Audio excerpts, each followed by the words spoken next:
దేవుడు రాయించిన బైబిల్ మన చేతుల్లో ఉంది. ఈ బైబిల్ ద్వారా దేవుడు మనకేమి నేర్పించాలనుకున్నాడు? బైబిల్ చదవండి అని ప్రతి దైవజనుడి నోట మీరు వింటారు. అసలు బైబిల్ మనం ఎందుకు చదవాలి? బైబిల్ చదవటం వలన మనకు వచ్చే ప్రయోజనం ఏంటి? ఒకవేళ బైబిల్ చదివితే బైబిల్లో ఉన్న మాటల ద్వారా మనలో వచ్చే మార్పు ఏంటి? ఈరోజు మనం ఆలోచిద్దాం. పిల్లలు, ఈరోజు మనం అనుభవిస్తున్న ఈ సకల సృష్టి, ప్రకృతి, మనం అనుభవిస్తున్న ఈ అందమైన జీవితం, మనం పొందుకుంటున్న సంతోషాలు, ఆనందాలు, వీటన్నిటి వెనక కనబడని ఒక మహాశక్తి ఉంది. ఆ శక్తి దేవుడు. కంటికి కనబడడు, కానీ అన్నీ తానై మనిషిని బ్రతికిస్తాడు. ఆయన లేకపోతే మనిషికి జీవితం లేదు, బ్రతుకు లేదు. ఒక మాటలో చెప్పాలి అంటే దేవుడు లేకుండా మనిషి భూమి మీద ఒక్క క్షణం కూడా బ్రతకలేడు. అంటే సర్వం దేవుడి పైన ఆనుకునే మనిషి బ్రతుకుతున్నాడు. దేవుడు వలనే బ్రతుకుతున్నాడు. దేవుడు సహాయం లేకుండా, దేవుడు తోడు లేకుండా, దేవుడి ప్రేమ అందకుండా ఈ భూమి మీద ఉన్న ఏ మనిషి కూడా బ్రతికి బట్టకట్టలేడు. కన్నవాడు ఆయనే. ఈ అనంతమైన ప్రకృతిని కలగజేసింది ఆయనే. భూమి మీద ఉన్న మనుషులకు ఈ జీవితాన్ని ఇచ్చింది ఆయనే. ఈ జీవితం పట్ల భద్రత తీసుకుని మనిషి బ్రతకడానికి అవసరమైన సమస్త వనరులు అమరుస్తున్నది కూడా ఆయనే. పిల్లరా, దేవుడు అనగానే మనిషి ఎలా ఆలోచించాడు అంటే, ఏదో నాకు సహాయం చేస్తేనే దేవుడు, నా కోరిక తీరిస్తేనే దేవుడు, నా అవసరాలు తీరిస్తేనే దేవుడు అని అనుకున్నారు అంతా. కానీ ఆయన లేకుండా నేను బ్రతకలేను, ఆయన నన్ను బ్రతికించకుండా నేను భూమి మీద ఉండలేను అని ఏ మనిషి ఆలోచించలేకపోయాడు. దేవుడు అనగానే ఈరోజు చాలామంది ఆలోచించింది, లోకంలో మనుషులు దేవుళ్ళను సృష్టించారు కనుక నాకున్న సమస్య ఏ దేవుడు తీరుస్తాడు, నాకున్న కోరికలు ఏ దేవుడు తీరుస్తాడు, నాకున్న సమస్యలు ఏ దేవుడు తీరుస్తాడు అని దేవుడిని వెతకటం ప్రారంభించాడు మనిషి. అందుకే దేవుడు సరిగా అర్థం కాలేదండి మానవులకి. దేవుడు అనగానే నీ సమస్యలు తీర్చేవాడు, నీ కోరికలు తీర్చేవాడు, ఏదో ఆపద వచ్చినప్పుడు తోడుగా ఉండేవాడు అని మాత్రమే మనిషి అనుకున్నాడు. కాదండి, దేవుడు లేకుండా భూమి మీద మనిషి ఒక్క క్షణం కూడా బ్రతికుండలేడు, బ్రతికి బట్టకట్టలేడు.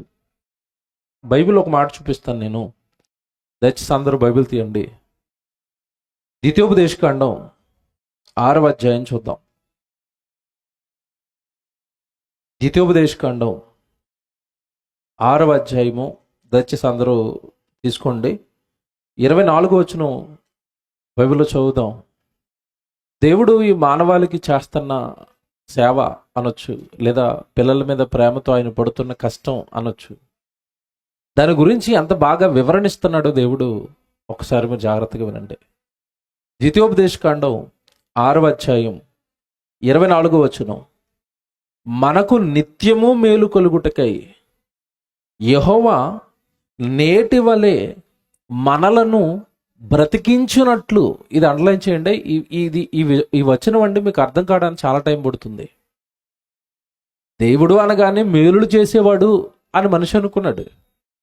అసలు నువ్వు ఏ మేలు పొందుకోవాలన్నా ముందు బ్రతికుండాలి కదా, అంతే కదండి. ఉద్యోగం కావాలి దేవా, ఉద్యోగం కావాలి దేవా అని దేవుడి సన్నిధిలో ప్రార్థన చేస్తున్నావు. ఉద్యోగం చేయాలంటే నువ్వు బ్రతికుండాలి కదా. అర్థమైందా నేను చెప్పిన పాయింట్? లాజిక్ అర్థమైందా? నాకు డబ్బు కావాలి తండ్రి, నాకు ధనం కావాలి తండ్రి అని నువ్వు అడుగుతున్నావు. అసలు నువ్వు ఏ మేలు అనుభవించాలని మొదట నువ్వు బ్రతికుండాలి, అంతేనండి. బ్రతుకు లేకుండా మనం ఏమనుభవిస్తామో ఈ లోకాన్ని, లోకంలో ఉన్నవి ఏవి నీకు వచ్చినా నీకు ఏం ఉపయోగం చెప్పండి? ముందు మనం బ్రతుకుండాలి, బ్రతికి బట్ట కట్టాలి. తర్వాత మేలుల, సంతోషాల, ఆనందాల, కష్టాల, బాధల తర్వాత సెకండరీ అదంతా. ఫస్ట్ అసలు మనం బ్రతుకుండాలి భూమి మీద. ఎవరి వలన మనిషి బ్రతుకుతున్నాడు? మీరు బాగా ఆలోచించండి లోతుగా. ఎవరి వలన మనిషి బ్రతుకుతున్నాడు భూమి మీద? ఆ 24 వచనం మళ్ళా చదువుతారా? 24 వచనం మళ్ళా చదువుతారా? మళ్ళా జాగ్రత్తగా చూస్తారా వచనం? మనకు నిత్యము మేలు కలుగుటకై. ఆగండి ఆ పదం దగ్గర. మనకి మేలులు ఎప్పుడు కలుగుతున్నాయట? నిత్యము మేలు కలుగుతున్నాయట. మనం మాత్రం మనకి మేలు కలిగిందని ఎప్పుడు చెప్తా చెప్పండి? ఏదైనా లాటరీ తగిలినప్పుడు. అంతేనా? నాకు ఈరోజు చాలా మేలు జరిగిందండి. గూగుల్ పే వాడు గూగుల్ పే చేసిన వెంటనే బ్లూ కలర్ స్క్రీన్లో రివార్డ్స్ అని ఒకటి ఇస్తాడు, తెలుసా? అంటే అర్థం ఏంటి? అది స్క్రాచ్ చేస్తే ఏం కనపడతాయి లోపల? ఏం కనపడతాయి? బహుమతులు కనపడతాయి. గూగుల్ పే వాడికి మీరు ఎవరికో 50 రూపాయలు పంపించారు. బ్లూ కలర్ స్క్రీన్ వచ్చి ఇలా స్క్రాచ్ చేసి 1,00,000 రూపాయలు ఉంది అందులో. అప్పుడు ఎలా ఉంటుంది మీకు? అప్పుడు ఏం చెప్తారు మీరు? దేవుడు ఈరోజు నాకు చాలా మేలు చేశాడండి. గూగుల్ పే వాడు అప్పనంగా నాకు ఎంత ఇచ్చాడు? 1,00,000 రూపాయలు ఇచ్చాడు. దేవుడు నాకు మేలు చేశాడు. ఇవే కదండి మేలులు అంటే. ఉద్యోగం వస్తే మేలు జరిగింది, ఏదైనా లాటరీ తగిలితే మేలు జరిగింది, ఏదైనా మనకి పెద్దది అమౌంటో లేదంటే ఏదో ఆనందించదగ్గది ఏదో మన జీవితంలో జరిగితే మనం ఏమంటాం అప్పుడు? మేలు జరిగిందని. ఏమండి, మేలు నీకు అప్పుడప్పుడు జరుగుతుందా, రోజు జరుగుతుందా? ఏం చదువుకున్నారు ఇందాక మీరు అక్కడ? మనకు నిత్యమో మేలు కలుగుటకై. అంటే మేలులు దేవుడు నీకు ఎప్పుడెప్పుడు చేస్తున్నాడు? నిత్యము అంటే నిత్య అన్నదానం అంటారు. దానికి అర్థం ఏంటి? ప్రతిరోజు అక్కడ ఏం పెడతారు? భోజనాలు పెట్టేదాన్ని నిత్య అన్నదానం అంటారు. ఇప్పుడు రోజు దేవుడు చేస్తున్నది నిత్య మేలులు. నిత్యము దేవుడు మనకేం చేస్తున్నాడట? మేలులు చేస్తున్నాడు. ఇప్పుడు మాట్లాడుతాను మిమ్మల్ని అందరినీ. దేవుడు నిత్యము మేలులు చేస్తున్నప్పుడు మనం కృతజ్ఞత కూడికలు ఎన్నిసార్లు పెట్టాలి? ఇప్పుడు చెప్పండి. సంవత్సరానికి ఒకసారి పెట్టేవాళ్ళు ఉంటారు మీలో. ఈ నవంబర్లో డిసెంబర్లో పెడతారు. ఈ సంవత్సరం అంతా దేవుడు మమ్మల్ని కాపాడేటండి. 7 సంవత్సరానికి ఒకసారి పెడతావా? దేవుడు నీకు మేలులు ఎప్పుడెప్పుడు చేస్తున్నాడట? నిత్యము. ఏమంటే దేవుడు రోజు నాకు మేలులు చేస్తున్నాడా? అలా రాశారండి మీరు, అలా చెప్తారండి అంటారు మీరు. లేదు, దాన్ని మీ బుర్రలో కూర్చోబెడతాను ఇప్పుడు నేను. దేవుడు రోజు మనకి మేలులు చేస్తున్నాడా? చేస్తున్నాడు. ఆయన మాత్రమే చేసే మేలులు చెప్తాను. ఆ మేలు ప్రపంచంలో ఎవడో చేయలేడు. మనుషులు చేసే మేలు ఉంటాయి, అప్పుడప్పుడు మనకు పక్క వాళ్ళు అప్పిస్తారు. కరెక్ట్గా మహా మంచోళ్ళు అయితే సంవత్సరం ఊరుకుంటారు అంతే. సంవత్సరం దాటింది అనుకోండి, అప్పించిన వాళ్ళు ఏమంటారు చెప్పండి? దగ్గర వాళ్ళు అయినా సరే ఏమంటారు? ఎంత కష్టం అయితే మాత్రం సంవత్సరం ఉంచుకుంటారండి, అప్పు మీద పడరండి. వాళ్ళు అడగలేక పక్క వాళ్ళతో ఫోన్ చేయిస్తూ ఉంటారు. మనిషి చేసే మేలులు ఇలాగ ఉంటాయి, మనిషి చేసే సహాయాలు ఇలాగ ఉంటాయి. ఇక్కడ మనం జాగ్రత్తగా ఆలోచిస్తేనండి, మనిషి అప్పుడప్పుడు మేలులు చేస్తాడు మనకి. దేవుడట నిత్యము మేలు చేస్తున్నాడట. ఆ మేలుల వల్ల మనం బ్రతుకుంటున్నామట. తర్వాత మాట అదేనా? బాగా చదవండి బైబిల్. మనకు నిత్యము మేలు కలుగుటకై యెహోవా నేటి వలె మనలను బ్రతికించున్నట్లు, ఆ మేలులు పొందుకోవడానికి దేవుడు మనల్ని బ్రతికించి ఉంచుతున్నాడట. అంటే ఇప్పుడు నువ్వు బ్రతికుండటమే నీకు జరిగే మేలు. జాగ్రత్తగా వినాలి. నువ్వు ప్రతిరోజు బ్రతికుండటమే దేవుడు నీకు చేసే మేలు. మీకు అర్థం కావడానికి టక్కమని మీరు ఒప్పుకోవడానికి ఒక ఉదాహరణ చెప్తాను ఇప్పుడు నేను. కరోనా టైంలో మీ ఇంటి పక్కన ఒక ఆవిడ చచ్చిపోయింది, నువ్వు బతుకుండిపోయావు. ఇది దేవుడు మేలా కదా? నాకు చెప్పండి. ఇప్పుడు మేలేనండి. లేకపోతే ఆవిడ చచ్చిపోవటం ఏంటి, నేను ఉండిపోవటం ఏంటి? నా వయసులో ఉన్న నా ఫ్రెండ్ చచ్చిపోయాడండి కరోనా వచ్చి. విచిత్రం ఏంటంటే కరోనా టైంలో నాకు కరోనా రాలేదు. దేవుడు అలా కాపాడాడు నన్ను. నేను చచ్చిపోలేదు. నాకున్న ఏజ్లో ఉన్న ఒక కుర్రోడు చచ్చిపోయాడు మా ఫ్రెండ్. అంటే దేవుడు నా ఎడలు ఏం చేశాడు? బ్రతికించి నా ఎడలు ఏం చేశాడు? మేలు. ఇప్పుడు చెప్పండి, మేలంటే ఉద్యోగమో, వ్యాపారమో, సంపాదనో, చదువో, లాటరీలో కాదు. నువ్వు బ్రతుకుండటమే దేవుడు నీకు చేసే మేలు. ఇప్పుడు చెప్పండి, బ్రతుకుండటం అనేది మన చేతుల్లో ఉందా, దేవుడి చేతుల్లో ఉందా? నేను 100 సంవత్సరాలు పక్కా బతుకుతారన్న వాళ్ళు చేయొద్దండి. పోనీ నేను 80 సంవత్సరాలు పక్కా అన్నవాళ్ళు చేయొద్దండి. ఎవరి బ్రతుకు మీద ఎవరికి ఏమి లేదు, గ్యారంటీ లేవు. మన బతుకు మీద మనకి గ్యారంటీ లేదు.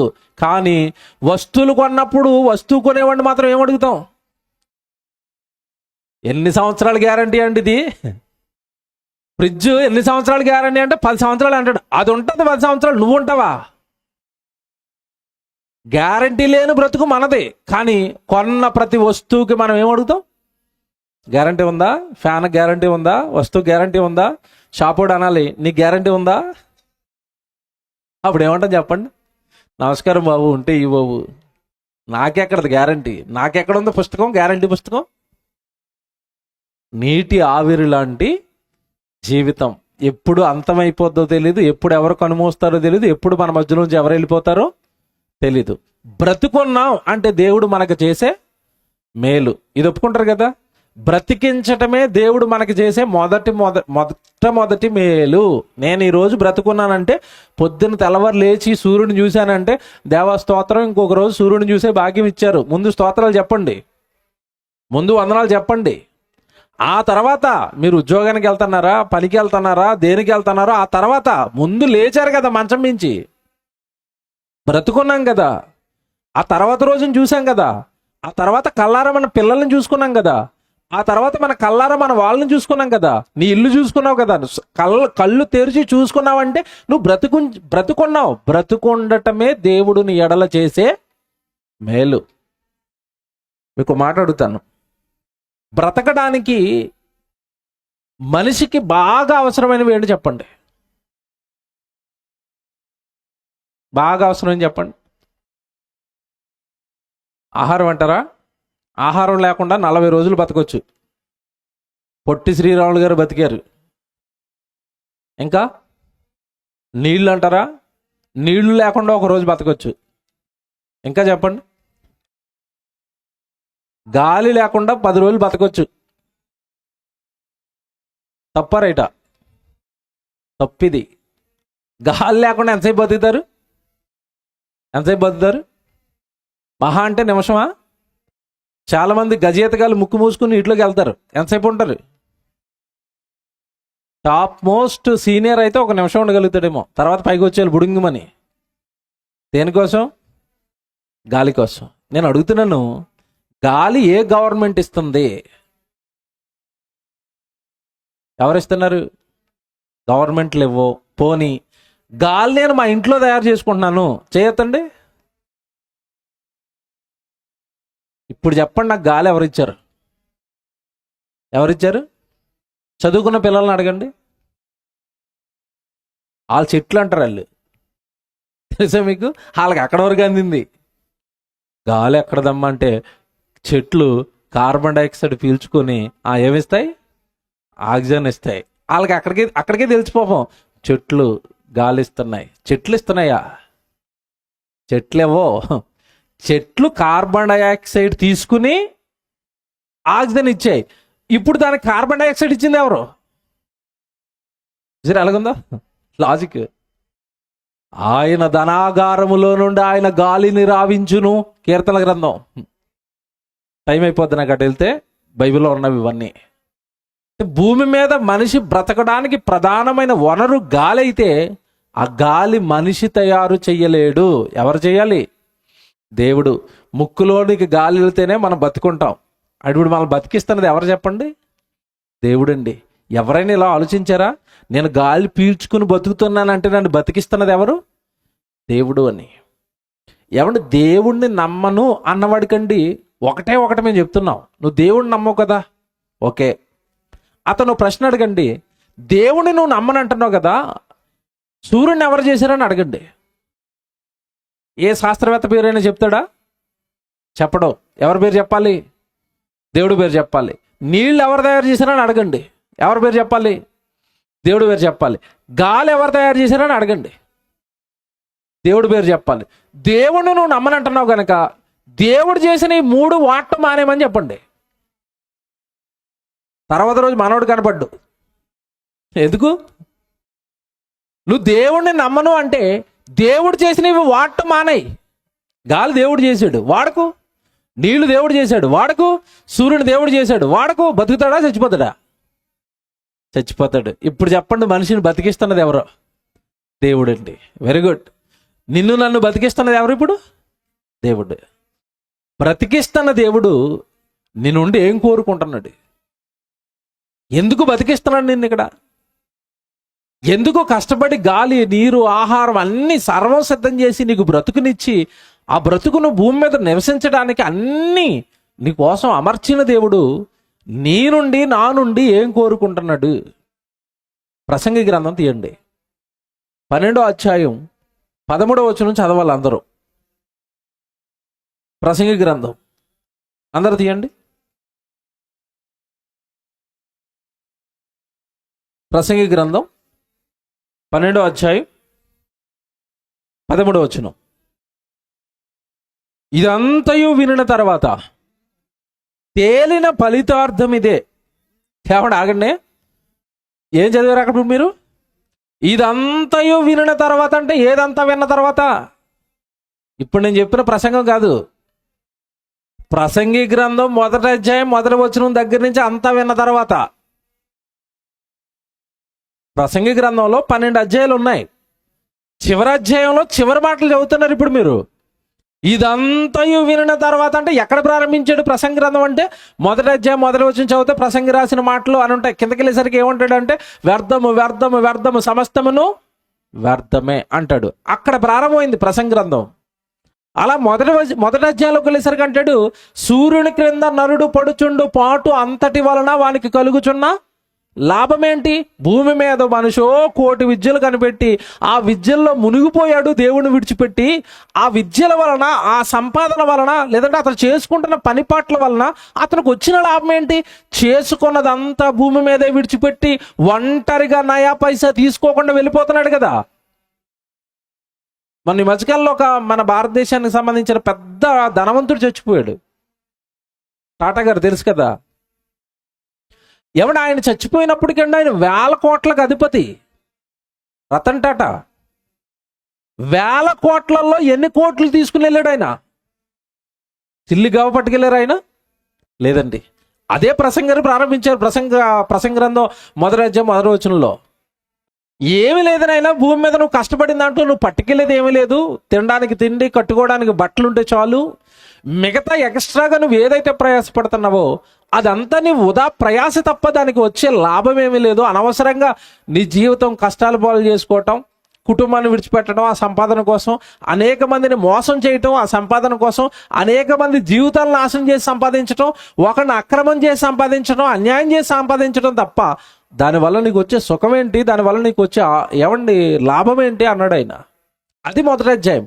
ఇక 2వ అధ్యాయానికి వెళ్ళేసరికి అంటాడు, నేను ఈ మాటలు చెప్తున్నా, నేను ఏ ఆస్తి లేక ఏమి లేక కడు పేదరికంలో ఉండి ఏమండి ఏదో అనుభవించడానికి లేనోడు వైరాగ్యం వచ్చేదో మాట్లాడతాడు కదా, అలాంటి మాటలు మాట్లాడుతున్నానని నా గురించి మీరు అనుకుంటారేమో. కాదు, నేను ఎవరినో తెలుసా? నేను యెరూషలేములో నా చుట్టుపక్కల ఉన్న పట్టణాలలో ఉన్న వారందరికంటే బాగా ధనవంతుడిని నేను.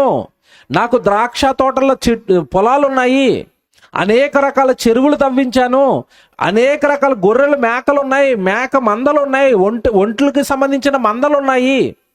నేను చాలా ధనవంతుడిని, అంతఃపురం ఉంది, అధికారం ఉంది, ఆస్తులు ఉన్నాయి, అన్నీ ఉన్న నేను చెప్తున్నాను వ్యర్థము వ్యర్థము సమస్తమును వ్యర్థమే.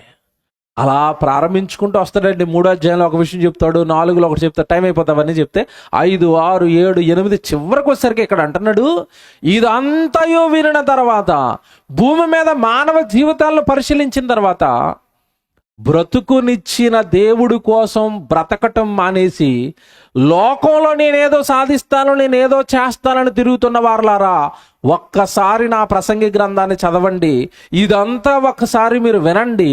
ఇదంతా విన్న తర్వాత నేను మీతో చెప్తున్న ఫలితం ఒకటే అంటున్నాడు. ఇప్పుడు ఏమంటున్నాడు చూడండి, 11వ వచనం. ఇప్పుడు ఇదంతయు వినిన తర్వాత తేలిన ఫలితార్థం ఇదే, దేవుని యందు భయభక్తులు కలిగి ఉండి ఆయన కట్టడలను అనుసరించి నడుచుచుండవలెను. నేను తప్పిపోయాను, నాలా మీలో ఎవరు తప్పిపోవద్దు. నా భార్యలు నన్ను తప్పించారు. సొలొమోనుకి ఎంతమంది భార్యలు చెప్పండి? 1000 మంది భార్యలట. తప్పిపోయాడు కదండి, విగ్రహారాధన వైపు లాక్కెళ్ళిపోయారు కదండి. నేను తప్పు చేశాను, దేవుడు ఆజ్ఞలను మీరి నా జీవితం నాశనం అయింది. నా అనుభవాలతో చెప్తున్నాను ప్రసంగిగా, సొలొమోనుగా ఈ మాటలు. మీరు ఇలాంటి తప్పులు చేయకండి, మీరు ఇలాంటి పాపాలు చేయకండి అని చెప్పి ఇప్పుడు మీ అందరికీ నేను చెప్తున్నది ఒకటే. సమస్త మానవ కోటికి నాకు ఇచ్చిన జ్ఞానాన్ని బట్టి, నాకున్న అనుభవాన్ని బట్టి, దేవుడు నాకు ఇచ్చిన జ్ఞానంతో మీతో ఓ మాట చెప్తున్నాడని తర్వాత మాట చెప్తున్నాడు. ఏమని? మానవ కోటికి ఇదియే విధి. ఏంటి విధి? దేవుని యందు భయభక్తులు కలిగి ఉండి ఆయన కట్టడలను అనుసరించి నడవాలి. మానవ కోటికి ఇదియే విధి. విధి అంటే అర్థం ఏంటి? తెలుగు కంటే ఇంగ్లీష్ బాగా అర్థమవుతుంది మనకి, అలాగ అయిపోయాం మనం. విధి అంటే అర్థమవుతుంది ఎవరికి? ఇంగ్లీష్లో ట్రాన్స్లేట్ చేయని దాన్ని డ్యూటీ. ఇప్పుడు అర్థమైందా? డ్యూటీ అంటే అప్పుడప్పుడు చేసేదా, రోజు చేసేదా? ఇప్పుడు చెప్పండి. డ్యూటీ అంటే అప్పుడప్పుడు చేస్తారా, రోజు చేస్తారా? రోజు చేసేది. మానవ కోటికి ఇది ఏం విధి అంటే, మానవ కోటికి దేవుడిచ్చిన డ్యూటీ ఏంటి చెప్పండి?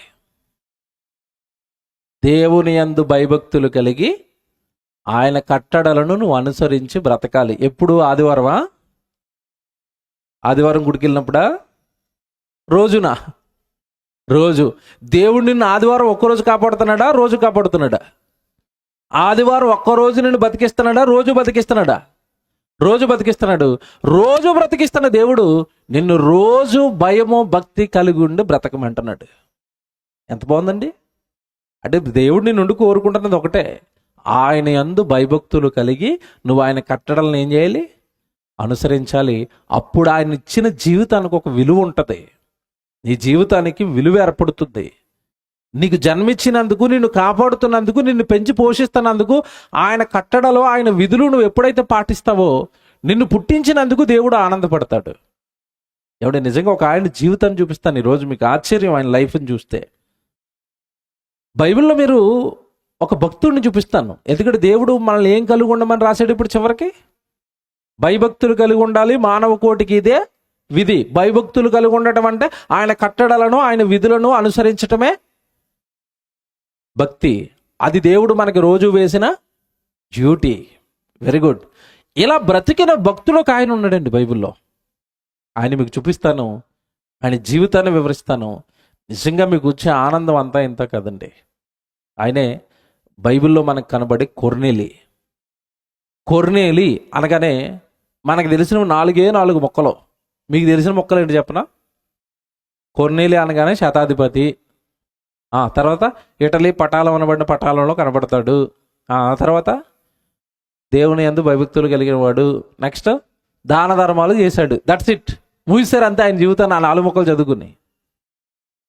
కొర్నేలి అనగానే అపోస్తుల కార్యాలు 10వ అధ్యాయంలో కనబడే కొర్నేలి అనగానే చాలామంది ఆలోచించి ఆగిపోయింది ఇక్కడ వరకే. కానీ ఆయన జీవితపు లోతులు ఈరోజు మీకు చూపిస్తాను. ఆయన ఇందాక సొలొమోను గారు రాసిన మాటను తూచా తప్పకుండా ఎంత బాగా పాటించాడో ఈరోజు మీకు చూపిస్తాను.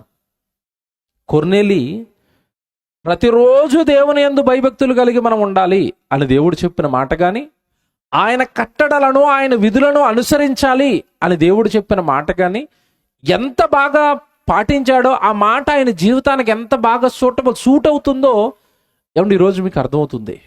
ప్రియులారా, కొర్నేలి గురించి బైబిల్లో రాయబడిన మాట తీద్దాం త్వరగా. అపోస్తుల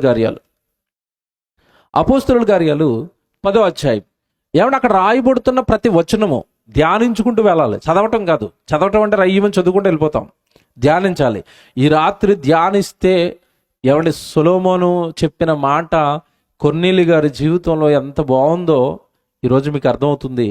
ఏమంటే మరి కొర్నేలి గారి జీవితం మాకెందుకంటే చూపిస్తున్నారు అంటే, కొర్నేలి బ్రతికినట్టుగా మనం కూడా బ్రతకాలి అనే దేవుడు కొర్నేలి జీవితాన్ని బైబిల్లో మనకి రాయించాడు. ఓకే, 10వ అధ్యాయం. 10వ అధ్యాయము మొదటి వచనం చదువుదాం. ఇటలీ పటాలం అనబడిన పటాలములో శతాధిపతి అయిన కొర్నేలి అను భక్తిపరుడొకడు కైసరియలో ఉండెను. ఏమండి ఇది మొదటి వచనం. ఇప్పుడు కొర్నేలి గురించి పరిచయం చేస్తున్నాడు దేవుడు మనకి బైబిల్లో. పరిచయం చేస్తూ ఆయన ఎక్కడ ఉంటాడో చెప్పాడు. ఇటలీ పటాలమనబడిన కైసరియా ప్రాంతంలో నివసిస్తాడు. నెక్స్ట్ ఆయన ఉండే ప్లేస్ అది. నెక్స్ట్ ఆయన చేసే ఉద్యోగం పరిచయం చేశాడు అక్కడ. ఎవరట? శతాధిపతి. ఇది అర్థమైతేనే కానీ కొర్నేలి ఎంత భక్తిపరుడో అర్థం కాదు మనకి. శతాధిపతి అంటే అర్థం ఏంటి చెప్పండి? 100 మంది పైన అధిపతి, అధికారి, సైన్యం. 100 మంది సైన్యానికి అధికారి. ఏమంటే ఇప్పుడు మీకు అర్థం కావడానికి మన భాషలో మనకు అర్థమయ్యే చెప్తున్నాను నేను. ఈరోజు మనకి సైన్యం ఎవరు చెప్పండి? మనకి బొట్లు ఎవరు చెప్పండి? పోలీస్ ఆఫీసర్స్ కదండి, పోలీసులు. పోలీసులలో పోస్టులు ఉంటాయి. కానిస్టేబుల్ గారు అంటే స్టేషన్కి ఒక 4-5 కానిస్టేబుల్స్ ఉంటారండి. ఈ 4-5 కానిస్టేబుల్స్ పైన ఒక అధికారి ఉంటాడు. ఆయన ఏమంటారు తెలుసా? ఎస్ఐ, సబ్ ఇన్స్పెక్టర్ అంటారు. ఎస్ఐ అంటే ఈ కానిస్టేబుల్స్ పైన అధికారి. ఎంతమంది ఉన్నారు ఆయన కింద? ఎంతమంది ఉన్నారు? 4-5. ఇప్పుడు ఇలాంటి పోలీస్ స్టేషన్లు ఊరికి ఒకటి ఉంటాయి. ఒక 5 పోలీస్ స్టేషన్లు లేదంటే 6 పోలీస్ స్టేషన్లు, పెద్దవైతే 4 పోలీస్ స్టేషన్ల పైన ఒక అధికారి ఉంటాడు. ఆయనే సర్కిల్ ఇన్స్పెక్టర్ అంటారు, సిఐ. తెలుసు కదా మీకు? అంటే కానిస్టేబుల్ పైన ఎస్ఐ గారు ఉంటే ఎస్ఐ గారి పైన ఎవరు ఉన్నారు? సిఐ గారు ఉన్నారు. ఇప్పుడు సిఐ గారి కింద ఎంతమంది ఉంటారు? ఒక 4-5 కానిస్టేబుల్ ఒక స్టేషన్కి వచ్చి, ఒక ఎస్ఐ గారు, ఒక 5 అనుకోండి. ఒక 5 పోలీస్ స్టేషన్లు ఉన్నాయనుకోండి. 5 × 5 ఎంతమంది ఉన్నారు? 25 మంది పైన అధికారిని ఏమన్నారు? సిఐ అన్నారు. దీని పైన ఇంకొక ఆయన ఉంటాడు. సిఐ గారి పైన ఇంకొక ఆయన ఉంటాడు, డిఎస్పి అంటారు. పైన ఎస్పి. ఇవ్వండి. అంటే ఇవి మీకు ఎందుకు చెప్పానంటే, ఇప్పుడు శతాధిపతి అనగానే మీరు అర్థం చేసుకోవాల్సింది 100 మంది పైన అధికారి అంటే ప్రస్తుతం లోకంలో డిఎస్పి అంటారు కదా, ఆయన కింద ఉంటారు ఒక 100 మంది. అంటే ఇప్పుడు కొర్నేలి గారు ఏ స్థాయి ఆఫీసర్ చెప్పండి? DSP rank officer. ఆ డిఎస్పి కావాలి అంటే ఖచ్చితంగా అతను ఐపీఎస్ చేసి ఉండాలి, బాగా చదువుకుని ఉంటేనే తప్ప ఆ ర్యాంక్ ఆఫీసర్ అతను అవ్వలేడు. నేను మొదట్లో నీవు ఎందుకు ఇంత బాగా కొర్నేలి గారి గురించి క్షుణ్ణంగా చెప్తున్నానో మధ్యలో నేను వచనాలు చదువుతున్నప్పుడు మీకు అర్థమవుతుంది. ఎందుకంటే బైబిల్ అనేదండి దేవుడు చాలా కుదించి రాయించాడు.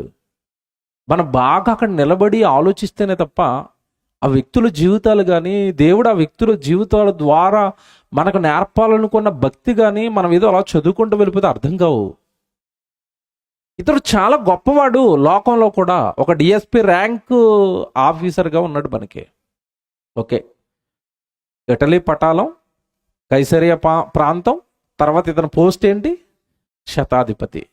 ఇవన్నీ పక్కకు పెడితే ఆయన గురించి దేవుడిచ్చిన సాక్ష్యం ఏంటో తెలుసండి? అక్కడ భక్తిపరుడొకడుండెను అని ఉంది. ఉందా? అంటే ఇంట్రడక్షన్లోనే కొర్నేలి గారి గురించి దేవుడు ఏమని పరిచయం చేస్తున్నాడు మనకి? భక్తిపరుడు. జాగ్రత్తగా వినాలి. దేవుడే భక్తిపరుడు అని సాక్ష్యం ఇచ్చాడు అంటే ఎంతటి గొప్పవాడో ఈ రాత్రి మీరు ఆలోచించాలి. సాక్షాత్తు దేవుడే సాక్ష్యం ఇస్తున్నాడు. ఏమని? కొర్నేలి భక్తిపరుడు అని. మన గురించి దేవుడు సాక్ష్యం ఇస్తాడా? దేవుడి దాకా వద్దు, మీ పక్కోళ్ళని అడగండి, సాక్ష్యం ఇస్తారేమో మీ గురించి. కంప్లైంట్లు ఇస్తారు. వాక్యం వింటాడు కానండి బయట చేసే పనులు చాలా దారుణంగా ఉంటాయండి. వదిలేండి, ఆ తమ్ముడు గురించి ఎంత మాట్లాడతాను తక్కువ అండి. చర్చిలో యవనస్తులు ఉంటారు, అయ్యగారులు అమ్మనాన్నలతో పాటు భక్తిపరులాగా వచ్చేస్తారు. ముందు కూర్చోరు, వెనకాల కూర్చుంటారు. ఎందుకు చెప్పండి? వెనకాల సీట్లో కూర్చుంటే ఏం చేసినా ఎవడికి కనబడం. ఇంతకీ వెనకాల సీట్లో కూర్చుని అయ్యగారులు చేసే పనేటి? పబ్జి గేమ్లు ఆడుకోవటం, అవతలున్న వాళ్ళతో చాటింగ్లు చేసుకోవటం. వీళ్ళు భక్తిపరులే, ఏళ్ళు వచ్చి కూర్చుంటారు చర్చిల్లో. ఇప్పుడు వీళ్ళ గురించి సాక్ష్యం అడగండి, యవనస్తుల గురించి సాక్ష్యం అడగండి, అమ్మ బాబోయ్ వాడి పేరు ఎత్తకండి అంటారు పెద్దోళ్ళు.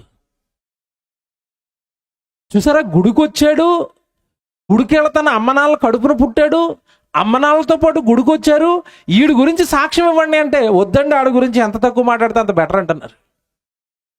మనిషి గురించి మనిషి సాక్ష్యం ఇవ్వడం మంచోడని, అంతే కదండి. యవనస్తుల గురించే కాదు, చాలామంది ఎవరి బాప్తిసం తీసుకొని 30 సంవత్సరాలు అయిపోయినా ఇప్పటికీ మందు తాగుతున్న వాళ్ళు లేరా? అయ్యగారులు భక్తిపరులు ఆదివారం తాగరట, సోమవారం ఎత్తేస్తారట బాటిల్. ఆదివారం ఎందుకు తాగమంటే, అయ్యో మరి రొట్టె ద్రాక్షాసం తాగుతాం కదండి, కలిపి మిక్స్ అయితే పొట్టకు ప్రమాదం అట, అందుకని వాళ్ళు ఒక్కరోజు మానేస్తాడట, సోమవారం ఎత్తేస్తాడట. భక్తిపరుడు అని సాక్ష్యం ఇవ్వడానికి మనసు రాదండి మనకి. వద్దురండి, ఆయన గురించి మాట్లాడకండి. లోపాలు, మనలో ఉన్న బలహీనతలు, మనం చేస్తున్న పాపపు కార్యక్రమాలను బట్టి భక్తిపరుడు అని సాక్ష్యం ఇవ్వడానికి మనకి మనుషులే ముందుకు రావడం లేదు. కొంతమంది ఎలా ఉంటారంటే భక్తిపరుడుగా సంఘాన్ని ఏమంటే నమ్మిస్తారు, బయట వాళ్ళు నమ్మిస్తారు. అయ్యగారు అసలు కదంతా అమ్మగారి దగ్గర ఉంటుంది. ఎవరి దగ్గర? వాళ్ళ భార్యని అడగాలి, ఏమండి మీ ఆయన భక్తిపరుడేనని అంటే నవ్వుతుంది ఒక నవ్వు. ఆ నవ్వులోనే పట్టుకోవాలి మీరు. అంటే అర్థం ఏంటంటే, మీ దగ్గర భక్తిపరుడండి, మా ఇంట్లో మాత్రం నన్ను గీరేస్తాడండి, ప్రతిరోజు నన్ను కొడతాడండి, ఇప్పటికీ నన్ను తిడతాడండి, ఇప్పటికీ కోపిస్తోడండి అంటది ఆవిడ. రహస్యాలన్నీ అక్కడ ఉంటాయి. భార్య నా భర్త భక్తిపరుడండి, నా భర్త దేవుడి కోసం బ్రతుకుతున్నాడండి, నా భర్త నీతిగా ఉంటాడండి, నా భర్త న్యాయంగా ఉంటాడని భార్య సాక్ష్యం ఇవ్వదు. భర్త భార్య గురించి చెప్పడు, అమ్మో ఆవిడ గురించి వద్దులేనండి, మీ మట్టుకు బాగుంటుంది కదా చెల్లి, అలాగే ఉంచుకోండి మీ మనసులో అంటాడు. మనుషులు వేషధారణ కట్టి భక్తిపరులుగా మనుషుల ముందే ఎవడు తేలిపోతున్నారు, ఆ వేషధారణ తేలిపోతుంది. కానీ దేవుడు అనే ఆయన నుండి మాటను బట్టో వేషాన్ని బట్టో సాక్ష్యం ఇవ్వడు భక్తిపరుడు అని. దేన్ని బట్టిస్తాడు చెప్పండి? దేవుడు సాక్ష్యం దేన్ని బట్టిస్తాడు? భక్తిపరుడు అని దేన్ని బట్టిస్తాడు తెలుసా? హృదయం. అది దేవుడికి తప్ప మనుషులు ఎవరికి కనబడదు. కనబడని హృదయాన్ని చూసి ఎస్ ఇతను భక్తిపరుడు అన్నాడు అంటే, కొర్నేలి గురించి మీరు ఎంత లోతుగా ఆలోచించాలో ఈ రాత్రి ఆలోచించండి. హృదయాంతరంగాలలోనికి వెళ్ళి లోపం కనపడలేదు కొర్నేలి గురించి, భక్తిపరుడు అన్న సాక్ష్యం ఇచ్చేశాడు దేవుడు. పిల్లరా, ఏంటండి ఇతరులో ఉన్న భక్తి? ఎందుకంటే ప్రారంభం వచ్చిన మీకు మళ్ళీ మధ్య మధ్యలో జ్ఞాపకం చేస్తూనే ఉంటాను. దేవుడు మనల్ని ఏం కలిగి ఉండమన్నాడు? మనకేం డ్యూటీ వేశాడు? భయభక్తులు కలిగి ఉండి ఆయన కట్టడలను మనం ఏం చేయాలి? అనుసరించాలి. ఎప్పుడెప్పుడు? విధి అనగానే ప్రతిరోజు అన్నాడు కదా. ఇప్పుడు కొర్నేలి గారి జీవితంలో అవి ఏమైనా ఉన్నాయంటే ఉన్నాయి. భక్తిపరుడని ఊరకనే దేవుడు ఏమి సాక్ష్యం ఇవ్వలేదు. దేవుడు నియమించిన కట్టడలను తూచా తప్పకుండా పాటించాడు. అయితే ఇక్కడ ఒక్క మారు ఆగాలి మీరు. ఎందుకు ఆగాలి అంటే, ఇక్కడ కూర్చుని మనమంతా ఎవరో చెప్పండి. ఎవరో మనమంతా క్రైస్తవులం, అంతేనా? మన చేతుల్లో ఏముంది? ఇప్పుడు బైబిల్ ఉంది. కొర్నేలి ఎవరు చెప్పండి? మైండ్ పాడైపోతే ఇక్కడ మీకు ఇది విడిపోతే కొర్నేలి ఎవరు అనుకుంటున్నారు? యూదుడా? ఇశ్రాయేలుడా? యేసుప్రభు సువార్త అంగీకరించి అప్పటికే బాప్తిసం తీసేసుకున్న క్రైస్తవుడా? కాదు, అన్యజనుడు. బాగా వినాలి. ప్రభు పరిచయమే లేదు అప్పటికి. యేసుక్రీస్తుల వారి పరిచయమే లేదండి అప్పటికి అతనికి.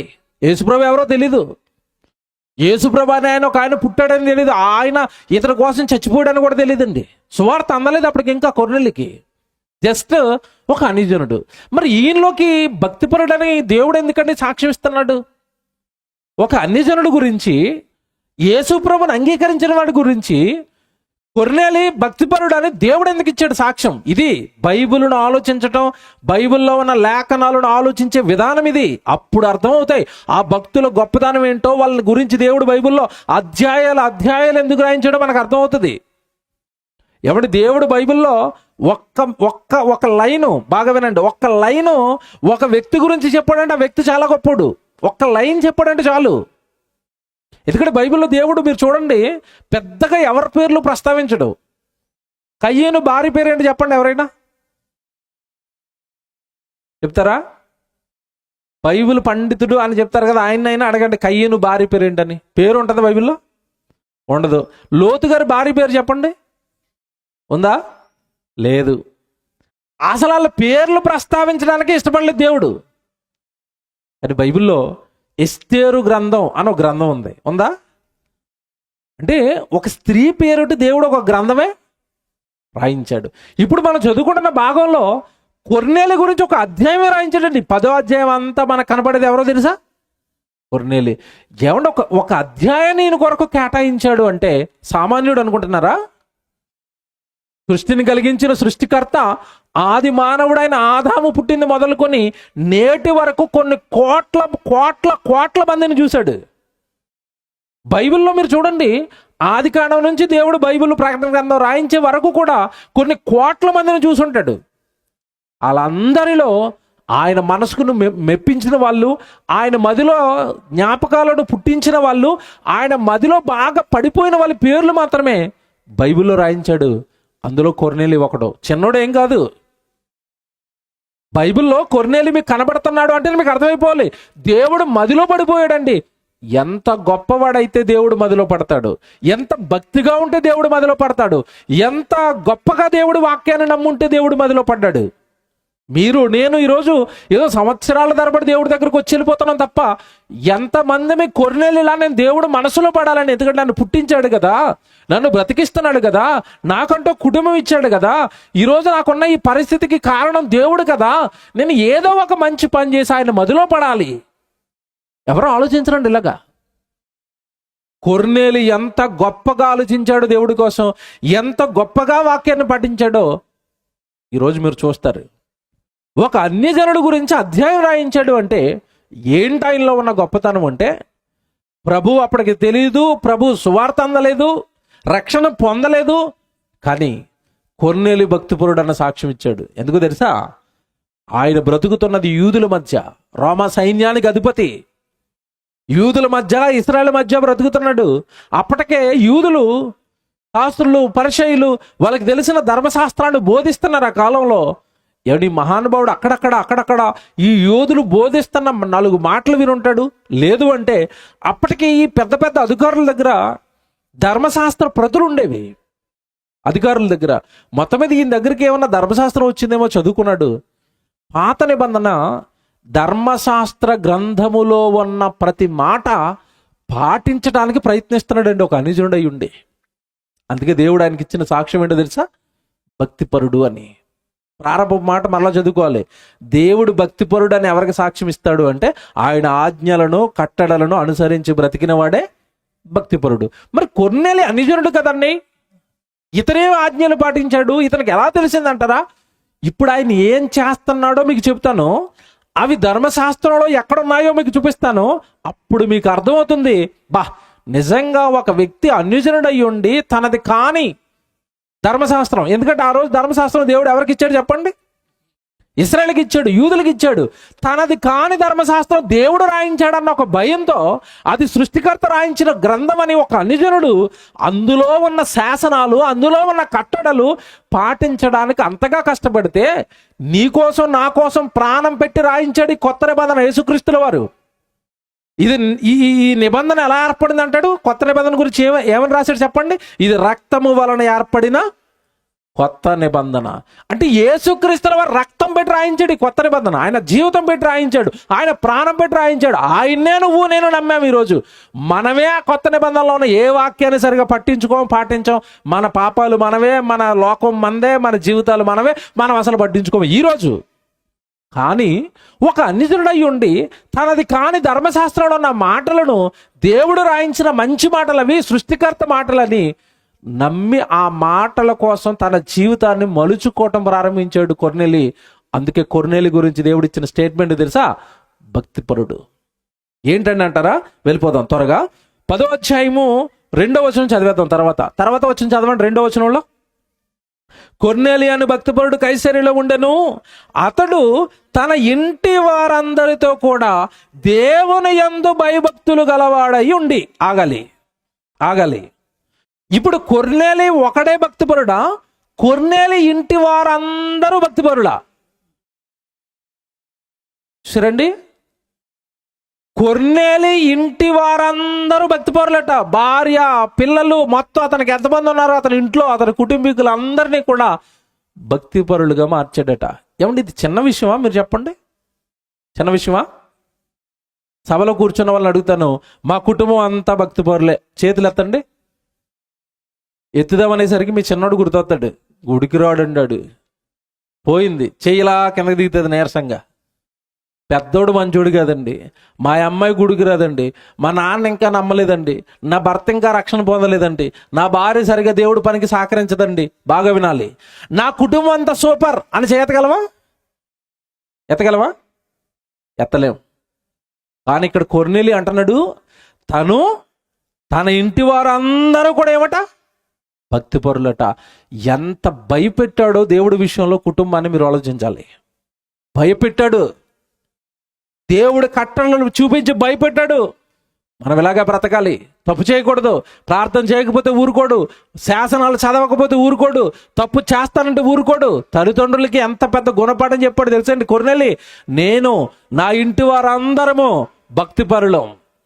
ఇదే డైలాగ్ పాత నిబంధనలో ఒక భక్తుడు అంటాడు. ఎవరు చెప్పండి? యెహోషువ, నేనును నా ఇంటి వారును యెహోవాను సేవింతుము, మీరు ఎట్టిపోతారో పొండ్రా అన్నాడు ఆ రోజున్న ఇశ్రాయేలు జాతిని.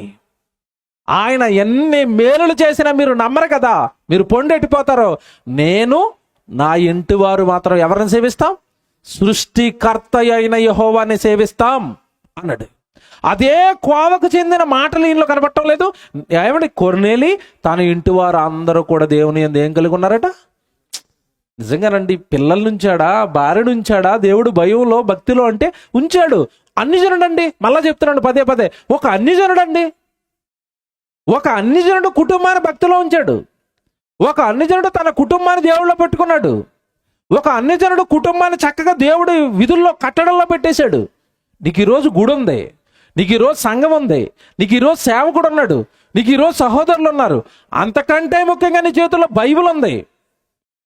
నీకు ఎక్కువగా ప్రార్థన చేసుకునే అవకాశం ఇచ్చాడు. పరలోకమందున్న మా తండ్రి అంటే పలుకుతాడు, పలికే తండ్రి కళ్ళ ముందు ఉన్నాడు. ఇన్ని అవకాశాలుండి నువ్వు సరిగా భక్తిలో ఉండక, నీ కుటుంబాన్ని సరిగా భక్తిలో పెట్టుకోక, ఏమన్నా ఈరోజు మన జీవితాలు ఎక్కడ? ఒక అన్యజనుడై ఉండి ధర్మశాస్త్రంలో ఉన్న పొడి పొడి మాటలు అర్థం చేసుకుని తాను తన కుటుంబాన్ని అంతా భక్తిలో ఉంచుకున్నాడు అంటే కొర్నేలి జీవితం ఎక్కడ? ఫస్ట్ ఇది గుర్తుపెట్టుకోండి, భక్తుడు అని దేవుడు ఎందుకు ఈయనకి మార్కులు వేశాడో, భక్తిపరుడు అని ఆయన గురించి ఒక అధ్యాయం అంతా ఎందుకు రాయించాడో ఆయనలో ఉన్న గొప్పతనాలు బయట పెడుతున్నాను. ఒక అన్యజనుడు తన కుటుంబాన్ని అంతా దేవుని యందు భయభక్తుల్లో పెట్టగలిగాడు. ఎప్పటికీ చాలా మంది తల్లులు వచ్చి మా దగ్గర అడుగుతారండి, ప్రార్థన చేయండి పెద్దోడి కోసం. వాడు కాలేజీలో జాయిన్ చేసిన తర్వాత పాడైపోయాడండి. 10th క్లాస్ వరకు మా మాట వినేవాడండి, మాతో పాటు ఉండేవాడండి, మేము ఏది చెప్తే అది వినాడండి. ఎప్పుడైతే కాలేజీలో జాయిన్ చేసామో అంతేనండి, మా మాట వినటం లేదండి. తప్పిపోయాడండి, దారి తప్పిపోయాడండి, ఎవరెవరి స్నేహాలో పట్టినాడండి, ఏవేవో ఫోన్లో చూస్తున్నాడండి, ఏవేవో ఫోన్లో ఆటలాడుతున్నాడండి, మాట వినటం లేదండి, గట్టిగా అంటుంటే తిరగబడిపోతున్నాడండి. అందుకు వదిలేసేవండి. ఇక తల్లిదండ్రులను బాధ పెడుతున్న పిల్లలు, తల్లిదండ్రుల మాట వెనక వాళ్ళు క్షోభ పెడుతున్న పిల్లలు, తల్లిదండ్రులను ఎన్నో రకాలుగా ఇరుకులు ఇబ్బందులు పెడుతున్న పిల్లలు, తల్లిదండ్రుల గౌరవాన్ని నడి రోడ్డుకి ఈడ్చి వాళ్ళ పరువు తీసిన పిల్లలు లేరండి ఈరోజు సమాజంలో. చదువుకుంటారని కాలేజీలకు పంపిస్తే అక్కడ ప్రేమ వ్యవహారాలు నడిపి అటు నుంచి అటు పోలీస్ స్టేషన్కి వెళ్ళి ఏడ్చుకుంటా తల్లి రాత్రులు పరిగెడుతున్న సంఘటనలు నాకు తెలుసు, నేను చూశాను. క్షోభ పెడుతున్నారు పిల్లలు, యవ్వనానికి వచ్చిన పిల్లలు. ఎవడి కాలేజీలకు పంపిస్తే భయంకరమైన సినిమాలు చూసి, ఆ సినిమాలో హీరో చేసినట్టుగా వీడు ఆ హీరోని చూసుకుని వీడు పొంగిపోయి ఇంట్లో అమ్మనాళ్ళ మర్చిపోయి. కానీ అలాంటి కుటుంబం కాదు కొర్నేలి కుటుంబం. తన ఇంటి వారు ఎలా ఉన్నారట? భక్తిపరులు. ఈరోజు పిల్లలు పాడైపోవడానికి కారణం ఒకటే, వస్తున్న భయంకరమైన సినిమాలండి. ఈ సినిమాలు ఎలా ఉన్నాయంటే కంప్లీట్గా రండి, మళ్ళీ చెప్తున్నాను, దేవుడి వాక్యానికి భిన్నంగా సైతాన్ని తీస్తుంది సినిమాలు. ప్రతి సినిమా బైబిల్కి వ్యతిరేకంగా ఉంటుంది. మీరు కావాలంటే చూడండి. ఒకటి చెప్తాను, సినిమాల్లో ఏది ఉన్నా లేకపోయినా ఒకటి పెడతారండి. అది లేకపోతే సినిమా ముందుకు నడదు. ఆడు చివరికి ముసలోడైనా సరే అది ఉండాలి సినిమాలో. ఏముండాలి? ప్రేమ, అంతేనండి. ముసలోడైనా సరే ఒక లవ్ స్టోరీ నడుతూ ఉంటుంది, లవ్ ట్రాక్ ఉండాలి సినిమాలో, లేకపోతే ఎవడో చూడ్డావు. 60 ఏళ్ళు 70 ఏళ్ళు ఈరోజు మన తెలుగు హీరోలకండి తాతలు కూతుర్లకి పెళ్లిళ్ళు చేశారు. ఇంత మనవాళ్ళు ఉన్నారు, ఎదుగొచ్చిన మనవాళ్ళు. ఈడు హీరోయే చిన్నపిల్లలతో గెంతుతూ ఉంటాడు. లవ్ గట్టిగా డాన్స్ చేస్తే విగ్గూడిపోద్ది.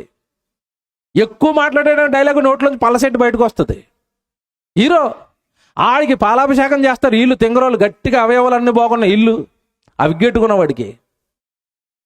ఇవన్నీ రోజు పరిస్థితి ఎలా ఉందంటే నువ్వు చెయ్యి, విగ్గెట్టుకుంటావా, ఏం మంచి చెయ్యి, మనం ఏమన్నాం విమర్శించాం.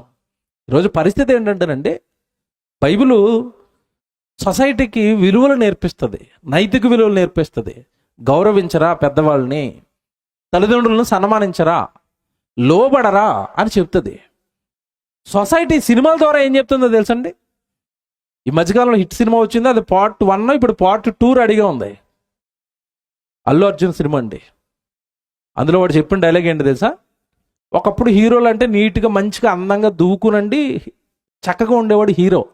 ఇప్పుడు హీరో అంటే పిచ్చుకలు కూడా జుట్టు ఉంటుంది, పైన మాసిపోయిన గడ్డం ఉంటుంది ఇలాగా పిచ్చోళ్ళ కిందకి. ఆడు హీరో. ఇప్పుడు ఆ మాసిపోయిన గడ్డం కింద చేయి పెట్టేలాగా ఒక డైలాగ్ వేసాడు. ఏమని?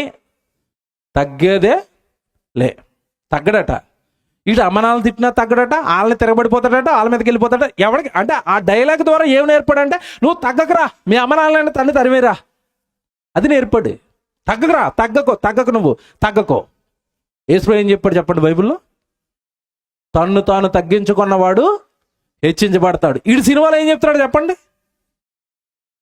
తగ్గొద్దురా. ఇప్పుడు చెప్పండి, సినిమాలన్నీ బైబిల్కి ఎగనెస్టేనా? అది చూసిన మీ పిల్లలు ఏమైపోతారు చెప్పండి? ఇంకోటి చెప్పనా? తగ్గొద్దురా అని ఏమైనా మంచి పని చేసి చెప్పాడా సినిమాలు అంటున్నా నేను? ఆడేమైనా మంచి పని చేసి తగ్గొద్దని చెప్పాడా? చేసేదేమో స్మగ్లింగ్. అడవుల్లోకి వెళ్ళి ఎర్రచందనం దొంగలు అక్రమంగా పోలీసు వాళ్ళకు దొరకకుండా నరికి స్మగ్లింగ్ చేస్తున్నాడు చెప్తున్నాడు. తగ్గొద్దురా అని అంటే పిల్లల్ని ఏం చేయమని చెప్తున్నాడు చెప్పండి? ఇప్పుడు ఏం చేయమని చెప్తున్నాడు? ఒరే నువ్వు కూడా కొట్లాడుకుని వెళ్ళరా, నరికేరా, పోలీసు వాళ్ళు పట్టుకుంటే తగ్గకరా, పోరా పోలీస్ స్టేషన్కి, మీ అమ్మనాళ్ళు ఏడుతారా తర్వాత. పిచ్చి కదండి సినిమా. పిల్లల్ని పాడు చేసే సినిమాలు కదండి ఇవి. స్మగ్లింగ్ చేసేవాడు హీరోనా? నేను అడుగుతున్నాను, స్మగ్లింగ్ చేసేవాడు నీకు హీరోనా? వాడికి మళ్ళా నేషనల్ అవార్డులు అట్లకి ఆ ఇచ్చేవాడికి బుర్రలేదు. ఎవడు మీరు టీవీ 9లో వార్త తీశారు, పేపర్లో వచ్చింది, మీకు ఎంతమంది చూసారో లేదో. చిత్తూరులో అండి కుర్రాడు ఎర్రచందన దొంగలు నరకడానికి వెళ్ళిపోయాడు అడవులోకి గొడ్డలు వేసుకుని. పోలీసు వాళ్ళు, అది సినిమా అండి, సినిమాలో దొంగలకు దొరకకుండా వీడు స్టంట్లు వేస్తాడు, లారీల నుంచి పైకి ఎగిరిపోతాడు, పైన రోపులు కట్టుకుని. పిల్లలకి రోపులు చూపించాడు కదా డైరెక్టర్ గారు, నిజంగా ఎగురుతున్నాడని వీళ్ళు ఎగురుతారు, మోకాలు చెప్పులు ఇరిగిపోతాయి తర్వాత. ఏమన్నా స్మగ్లింగ్ చేస్తూ దొరకకుండా తిరిగాడు. ఇక్కడ మీరు జాగ్రత్తగా ఆలోచిస్తే ఈ ఎర్రచందనం దొంగలు తిరుగుతున్నవాడు అంటే ఒరిజినల్కి వెళ్ళాడు సినిమా చూసి. ఈయన పోలీసులు పట్టేసుకున్నారండి, లోపల వేసారు. లోపల వేసిన తర్వాత ఎరా దొంగతనం చేసామంటే, ఏమంటే ఆయన దొంగతనం చేస్తే హీరో అని పువ్వులు వేశారు, నన్ను దొంగతనం చేస్తే లోపల వేసారు అంటున్నాడు ఆడు. ఇది దొరికిపోయినాడు కుర్రగాడు. సినిమాలో ఆడు దొంగతనం చేస్తే హీరో అన్నారు, మేము దొంగతనం చేస్తే మమ్మల్ని లోపల వేసారు అంటున్నాడు. ఇప్పుడు మీకు ఇదంతా ఎందుకు చెప్పాను తెలుసండి? ప్రస్తుతంలో ఉన్న మన పిల్లల్ని కాపాడుకోవటం చాలా కష్టంగా ఉంది. అపవాది సినిమాల రూపంలో దేవుడు చేసిన శాసనాలు, వాక్యాలకు విరుద్ధంగా పిల్లల్ని ఎత్తుకుని వెళ్ళిపోతుంటే, పిల్లల్ని దొంగలుగా, నరహంతకులుగా, తల్లిదండ్రులకు లోబడిన వాళ్ళుగా, గర్విష్ఠులుగా తయారు చేస్తుంటే, ఈ సెల్ ఫోన్లో వచ్చిన గేములకి పిచ్చి వాళ్ళని చేస్తే, కొర్నేలి గురించి ఒకసారి ఆలోచించండి. తాను తన కుటుంబం అంతా ఎందులో ఉన్నారట? భక్తి కలిగిన వారు, కుటుంబం అంతా భక్తిలో ఉంది. అందుకు కొర్నేలి గురించి దేవుడు గొప్పగా రాయించాడు బైబిల్లో. ఫస్ట్ క్యారెక్టర్ చెప్తున్నాను, అతడు తాను భక్తిపరుడు, నెక్స్ట్ తన కుటుంబం అంతా భక్తి. ఏమంటే ఇక్కడ ఇంకో పాయింట్ చెప్పాలి నేను. చాలామంది అండి కుటుంబం భక్తిలో ఉండాలని కోరుకుంటారు. విషయం ఏంటంటే వాళ్ళ భక్తిలో ఉండరు. పిల్లల గురించి చెప్తూ ఉంటాడు పాస్టర్ గారి దగ్గరికి వచ్చి, ఏమంటే మా పిల్లడు బాగోట్లేదండి, సరిగా బైబిల్ చదవట్లేదండి, సరిగా ప్రార్థనలకు రావట్లేదండి అంటాడు. ఇతని జీవితాన్ని తేరు చూస్తేనండి వాళ్ళ కొడుకు పాడైపోవడానికి సగం ఇతనే కారణం అంటాను నేను. ఎందుకు? ఈడేమో ఇంటికి రాగానే అన్ని వార్తలు పెట్టుకుని చూస్తూ ఉంటాడు, కొడుకుని మాత్రం ఏం చేయమంటాడు? బైబిల్ చదవమంటాడు. ఈవిడ సీరియల్ చూస్తూ ఉంటుంది, పిల్లకి బైబిల్ చదువుకోమంటది. నువ్వు సీరియల్ చూస్తే నీ పిల్లని బైబిల్ చదువుకోమంటే చదువుతుందా? నువ్వు బైబిల్ చదువు, పిల్లల్ని బైబిల్ చదవమని చెప్పు. నువ్వు ప్రార్థన చేయి, పిల్లల్ని ప్రార్థన చేయమని చెప్పు. తండ్రి ఏది చేయుట కుమారుడు చూస్తాడో కుమారుడు అదే చేస్తాడు. నీకు భక్తి ఉంటే ఆటోమేటిక్గా నీ కుటుంబానికి కూడా ఏమొస్తుంది? భక్తి వస్తుంది. అది స్త్రీ అయినా పురుషుడైనా. ఫస్ట్ మీలో భక్తిని మెయింటైన్ చేయండి. ఏమంటే గృహ పరిపాలన అవకాశం ఎవరికి అప్పగించారు చెప్పండి? బైబిల్ ప్రకారం ఎవరికి అప్పగించారు? నేను చాలా రోజులు ఆలోచించానండి. గృహ పరిపాలన అప్పగించింది స్త్రీకి. అంటే స్త్రీ గృహం మొత్తాన్ని దేవుళ్ళు ఏం చేయాలి? పరిపాలించాలి. ఇప్పుడు నేను అడుగుతున్నానండి, టీవీలో వచ్చే సీరియల్స్ అన్ని పురుషులుగా స్త్రీలుగా చెప్పండి? ఎవరికి తీస్తున్నారు సీరియల్ అని అడుగుతున్నాను. స్త్రీలకే. మిమ్మల్ని ఎందుకు టార్గెట్ చేశారు వాళ్ళు? వంట అయిపోయిన తర్వాత కొంప తీసి మీరు బైబిల్ చదివి మీ పిల్లల్ని బైబిల్ చదివించారనుకోండి, ఆ కుటుంబం ఏమైపోద్ది? భక్తి కలిగిన కుటుంబం అయిపోద్ది. ఇమీడియట్గా ఈవెన్ ట్రాప్ తప్పించాలంటే ఈవిడికి ఏదో వెయ్యాలా. ఏమేసింది? 6 గంటలకు ఏమో స్టార్ట్ అవుతాయండి. 6కేనా? సాయంత్రం సూర్యుడు వెళ్ళిపోయాడంటే ఈ సూర్యుడు వెళ్తాడు. ఇక సీరియల్ సూర్యుడు ఇంకంతే. రాత్రి 9, 10 అరగంటకు ఒకటే కదండి. అరగంటనా? ఏమన్నా చిన్నప్పుడు అరగంట కూడా ఒకటి వచ్చేది. ఇప్పుడంతే అరగంట కోటి అది మారిపోతే ఒక అతనేమో భార్యను చంపుతూ ఉంటాడు, ఒక అతనేమో భర్తను చంపుతూ ఉంటుంది, ఒక ఏమో అత్తగారిని ఎలా చంపేయాలి. సీరియళ్ళని ఇవే. అత్తగారిని ఎలా చంపేయాలి, కోడల్ని ఎలా బాధ పెట్టాలి, ఇద్దరు భార్య భర్తలను ఎలా విడగొట్టేయాలి, అక్రమ సంబంధాలు ఎలా పెట్టుకోవాలి. ఇదేనండి సీరియల్. ఏమన్నా మంచి ఉందా? ఇలా చెప్తే చాలా మంది కోపం. అందులో కూడా మంచి ఉంటుంది కదండి అంటారు. సీరియల్లో మంచి ఉందా? ఒక 10 వారాలు సీరియల్ చూస్తే అందులో ఒక వారం బాగుంటుంది. 10 వారాలు దాంట్లో ఒక్క వారం చిన్న మంచి ఉంది అంటున్నావు. పెద్ద చెడు ఉండి దాంట్లో చిన్న మంచి ఉంది అంటున్నావు. చిన్న మంచిదని సీరియల్లో వెతుక్కునే బదులు బైబిల్లో వెతుక్కోవచ్చు కదా. మంచి కోడలు సీరియల్ చూస్తేనే మనకు అర్థమవుతుందా? రూతు గ్రంథం చదివితే అర్థమవుతుందా? ఆడపిల్లలు చెప్పండి. మంచి అత్తగారు సీరియల్ చూడాలా? నయోమి మనకు కనబడుతుందా? ఎందుకు మీకు సీరియల్? మంచి అంత బైబిల్లో ఉంది. కనుక కుటుంబం క్షేమంగా ఉండాలంటే ముందు స్త్రీలో పట్టుదల ఉండాలి. నా కుటుంబం ఎలా ఉండాలి? భక్తి కలిగి ఉండాలి అని. ప్రియులారా, కొర్నేలి తాను తన కుటుంబం అంతా ఎందులో ఉంచాడట? భక్తిలో ఉంచాడు. తర్వాత వచ్చిన చదవండి. నేను ఇప్పుడు ఎన్ని వచనాలు చెప్పాలి ఇలా మీకు? నా వైపు చూడండి అందరూ. ఎన్ని వచనాలు ఉంటాయి తెలుసా? 10వ అధ్యాయంలో 48. ఇప్పుడు మనకి ఎన్ని అయినాయి? 2. నా ప్రసంగం రాత్రి 1 గంట అవుతుంది. ఉంటానని వాళ్ళు చేయొద్దండి. అమ్మ దేవుడు స్తోత్రం అండి. అంతసేపు ఉంచనండి, ముగించేస్తాను. ఫస్ట్లో మీకు అర్థమైతే స్పీడ్కి వెళ్ళిపోతాను. కొర్నేలి అర్థమవుతున్నాడు కదా, చాలా భక్తి కలిగిన వాడు. ఇది అర్థమైతే స్పీడ్కి వెళ్ళిపోతాను. 2వ వచనం చదువుతాం. 2వ వచనం. అతడు తన ఇంటి వారందరితో కూడా దేవుని యందు భయభక్తులు గలవాడై ఉండి అయిపోలేదు, కామ పెట్టాడా? నెక్స్ట్ ఇంకోటి, ఆయనలో ఉన్న సుగుణం బయట పెడుతున్నాడు దేవుడు. ప్రజలకు బహుధర్మము చేయుచు ఎల్లప్పుడూ దేవునికి ప్రార్థన చేయవాడు. ఎప్పుడు చేస్తున్నాడు దేవుడికి ప్రార్థన? ఎల్లప్పుడు. ప్రార్థన ఒకటే చేస్తున్నాడా? అంతకుముందు ఇంకోటి ఏమైనా చేశాడా? ఏం చేశాడు? ధర్మ కార్యాలు చేసి ప్రార్థన చేస్తున్నాడు. బాగా వినాలి. కొర్నేలి ఏం చేసి ప్రార్థన చేస్తున్నాడు? ధర్మకార్యాలు చేసి. మనం ధర్మకార్యాలు చేసి ప్రార్థన చేస్తామా? ఓన్లీ ప్రార్థన ఒకటే చేస్తామా? చూసారా? పేదలకి ధర్మం చేయండి దేవుడు బైబిల్లో రాయించాడు. మీరు ఏ పేదలకి ధర్మం చేస్తున్నారో చేయొద్దండి. కొర్నేలి తనకున్న దాంట్లో పేదలకి దాన ధర్మాలు చేస్తాడట. సాయంత్రం ఇంటికి వచ్చి ఏం చేస్తాడట? ప్రార్థన చేస్తాడట. దాన ధర్మాలు ఎప్పుడు చేస్తున్నాడు అన్నాడు? డిసెంబర్ 25కి, జనవరి 1కి, 31st నైట్ అన్నాడా? ఎప్పుడు చేస్తున్నాడట? ఎల్లప్పుడు. మనం ఏం చేస్తాం? బర్త్డే గుర్తొస్తారు. మనకి ఊరు చివర ఉన్న అనాథ పిల్లలు బర్త్డే వాళ్ళ దగ్గరికి వెళ్ళిపోయి అక్కడ ఒక 100 మంది ఉంటే ఈ కేజీ కేక్ కట్టుకుని వెళ్తాడు. 3 తింటే 4 రాదు అక్కడ. ఆ కేక్ కోసం ఆ అనాథ పిల్లలు కొట్టుకోవాలి. మళ్ళీ ఆశా చాక్లెట్లు కొనుక్కెళ్ళి ఇంత కేక్ ముక్కెట్టి ఆ ఆశా చాక్లెట్ ఇచ్చి అందరిని నిలబెట్టి మళ్ళీ ఇలాగేంటవి ఏదో దానం ధర్మం చేసేసినట్టు. అది సంవత్సరానికి ఒకసారి. కొర్నేలి మళ్ళంటోడు కాదు. దాన ధర్మాలు ఎల్లప్పుడూ చేస్తూ దేవుడికి ఏం చేస్తున్నాడట? ప్రార్థనలు చేస్తున్నాడు. దాన ధర్మాలు చేసి ప్రార్థనలు చేస్తున్నాడు. ఇక్కడ దేవుడు మదిని గెలిచాడు కొర్నేలి. ఎందుకంటేనండి, ఎంత దేవుడు అంటే ఇష్టమున్నా మనకి కలిగిన దాంట్లో దేవుని పేరట కోల్పోవడానికి ఎవరైనా ఇష్టపడతారా? మీకు అర్థం కాదు. దేవుడి సన్నిధికి వచ్చి మనం ఎప్పుడైనా నా ఆస్తిని ఎలా ఖర్చు పెట్టమంటారు తండ్రి అని అడుగుతారా? ఆస్తిని ఎలా పెంచుతారు తండ్రి అని అడుగుతారా? దేవుడిని ఏమడుగుతాం చెప్పండి. మనం ఏమండి మీ కృపతో మీ సహాయంతో ఒక ఫ్లోర్ వేసాను తండ్రి, పైన రెండోది ఎప్పుడే ఇస్తావు తండ్రి. ఏమి లేనప్పుడేమో ఇల్లు లేదని ప్రార్థన చేస్తారు. ఏదో దేవుడు ప్రేమించి ఒక స్థితి ఇవ్వగానే ఆ పైన ఇయ్యాలి తండ్రి, ఆ పైన ఇయ్యాలి తండ్రి, ఆ రెండో అయిపోయిన తర్వాత పక్కన ఇంకోటి కొనాలి తండ్రి. మనం కూర్చుకోవాలని ట్రై చేస్తాం. ఇప్పుడు కొర్నేలి కూర్చుకుంటున్నాడా? కలిగింది దాన ధర్మాలు చేస్తున్నాడా? తనకున్న దాంట్లో పక్కవాడికి సహాయం చేస్తున్నాడు. బాగా వినండి, ఒక అన్యజనుడైన దేవుడి మదిలో పడిపోవడానికి బలమైన కారణం ఇదే. పూర్తిగా దేవుడి గురించి జ్ఞానం తెలియకపోయినా దేవుడి పేరట దాన ధర్మాలు చేస్తున్నాడు. ఇలా చేసిన వాడిని దేవుడు ఏం చేస్తానన్నాడు తెలుసా? కీర్తనల గ్రంథానికి రండి.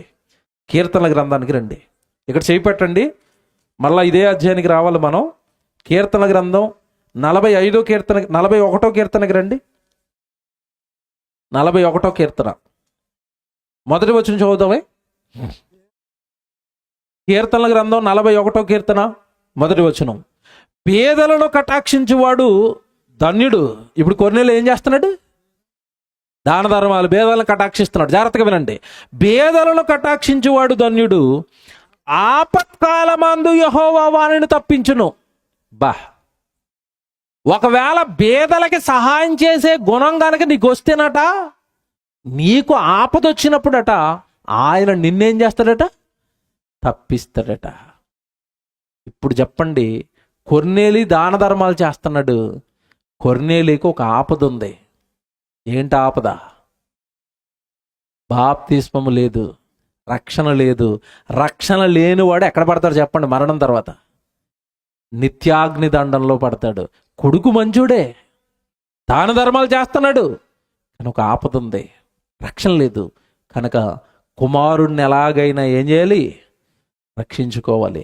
ఏమండి, కీర్తనల గ్రంథంలో రాయబడిన పేదలను కటాక్షించువాడు ధన్యుడు అన్న ఈ మాట ఫాలో అవుతున్నాడా కొర్నేలి? ఫాలో అవుతున్నాడు. ద్వితీయోపదేశకాండం చూడండి, అంటే ధర్మశాస్త్రంలో రాయబడినవన్నీ ఫాలో అవుతున్నాడు అని చెప్పాను కదా. ద్వితీయోపదేశకాండము ఏమంటే 15వ అధ్యాయము 7వ వచనం చదవండి ఒకసారి. ద్వితీయోపదేశకాండం 15వ అధ్యాయం 7వ వచనం అండి. మీ దేవుడైన యెహోవా మీకిచ్చుచున్న దేశమందు మీ పురములలో ఎక్కడైనను మీ సహోదరులలో ఒక పేదవాడు ఉండిన ఎడల, పేదవాడైన నీ సహోదరుడిని కరుణింపకుండా నీ హృదయమును నువ్వేం చేయకూడదు? కఠినపరచుకొనకూడదు. చూసారండి, ఒకవేళ నీ పొరుగ్గా నీ ఎదురుగ్గా నీ సహోదరుడు ఏమైనా ఆపదలో ఉంటే, పేదవాడైతే, తిండి లేకపోతే, బట్టలు లేకపోతే, వాడికి ఏదైనా కష్టం వస్తే నీ మనస్సును నువ్వు కఠినపరచుకోకూడదు. వాడికి నువ్వేం చేయాలన్నాడు? సహాయం చేయాలి. ద్వితీయోపదేశకాండం ధర్మశాస్త్రంలో రాయబడిన ఆజ్ఞలను కట్టడలను ఒక అన్యజనుడైన కొర్నేలి పాటిస్తున్నాడా? పాటిస్తున్నాడు.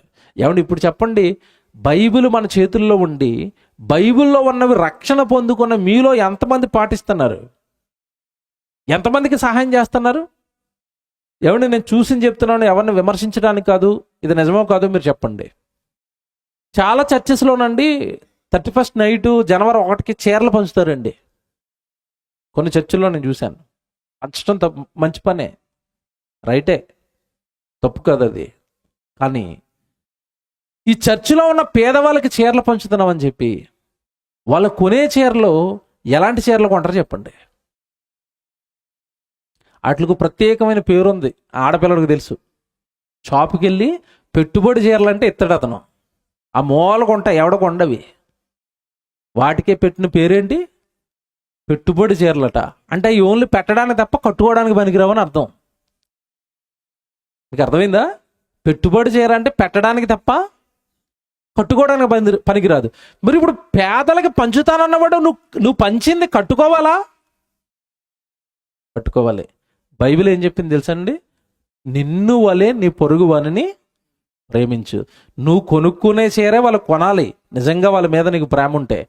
పెట్టుబడి చీరలు కొంటున్నావు వీటి. మా తెలంగాణలోనండి క్రిస్మస్కి కేసీఆర్ గారు క్రిస్మస్ బట్టలు ఇచ్చేవాడు ఆయన ఉన్నప్పుడు. ఇప్పుడు లేడు.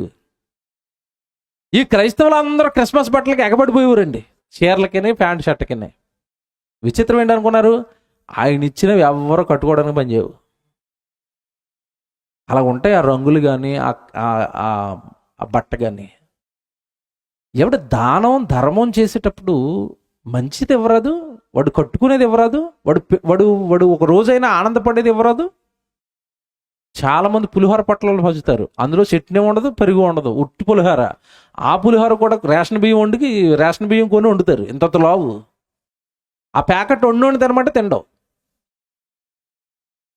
ఈరోజు మహానుభావులు చేస్తున్న దాన ధర్మాలు ఇవా దేవుడి చెంతకు చేరతాయి. కల్మషంతో కూడిన దాన ధర్మాలు ఇవి. అవతల వాడికి ఉపయోగపడిన దాన ధర్మాలు ఇవి. అవతల వాడు దాన్ని బట్టి ఏ ఆనందం పొందుకోని దాన ధర్మాలు ఇవి. కానీ కొర్నేలి ఎంత మంచి దాన ధర్మాలు చేస్తుంటే దేవుడు మదిలో పడిపోయి ఆ మాట కూడా రాయిస్తున్నాడు బైబిల్లో. నా కొడుకు దాన ధర్మాలు చేస్తున్నాడు, ఇంటికి వచ్చి ప్రార్థన చేస్తున్నాడు. ఆ దాన ధర్మాలు ఎప్పుడట? ఎల్లప్పుడూ చేస్తున్నాడట. బేదల్ని కటాక్షించేవాడు తనకొచ్చే ఆపదలలో నుండి యెహోవా వాడిని ఏం చేస్తాడు? తప్పిస్తాడు. ఇప్పుడు వచ్చేయండి అపోస్తుల కార్యాలకి.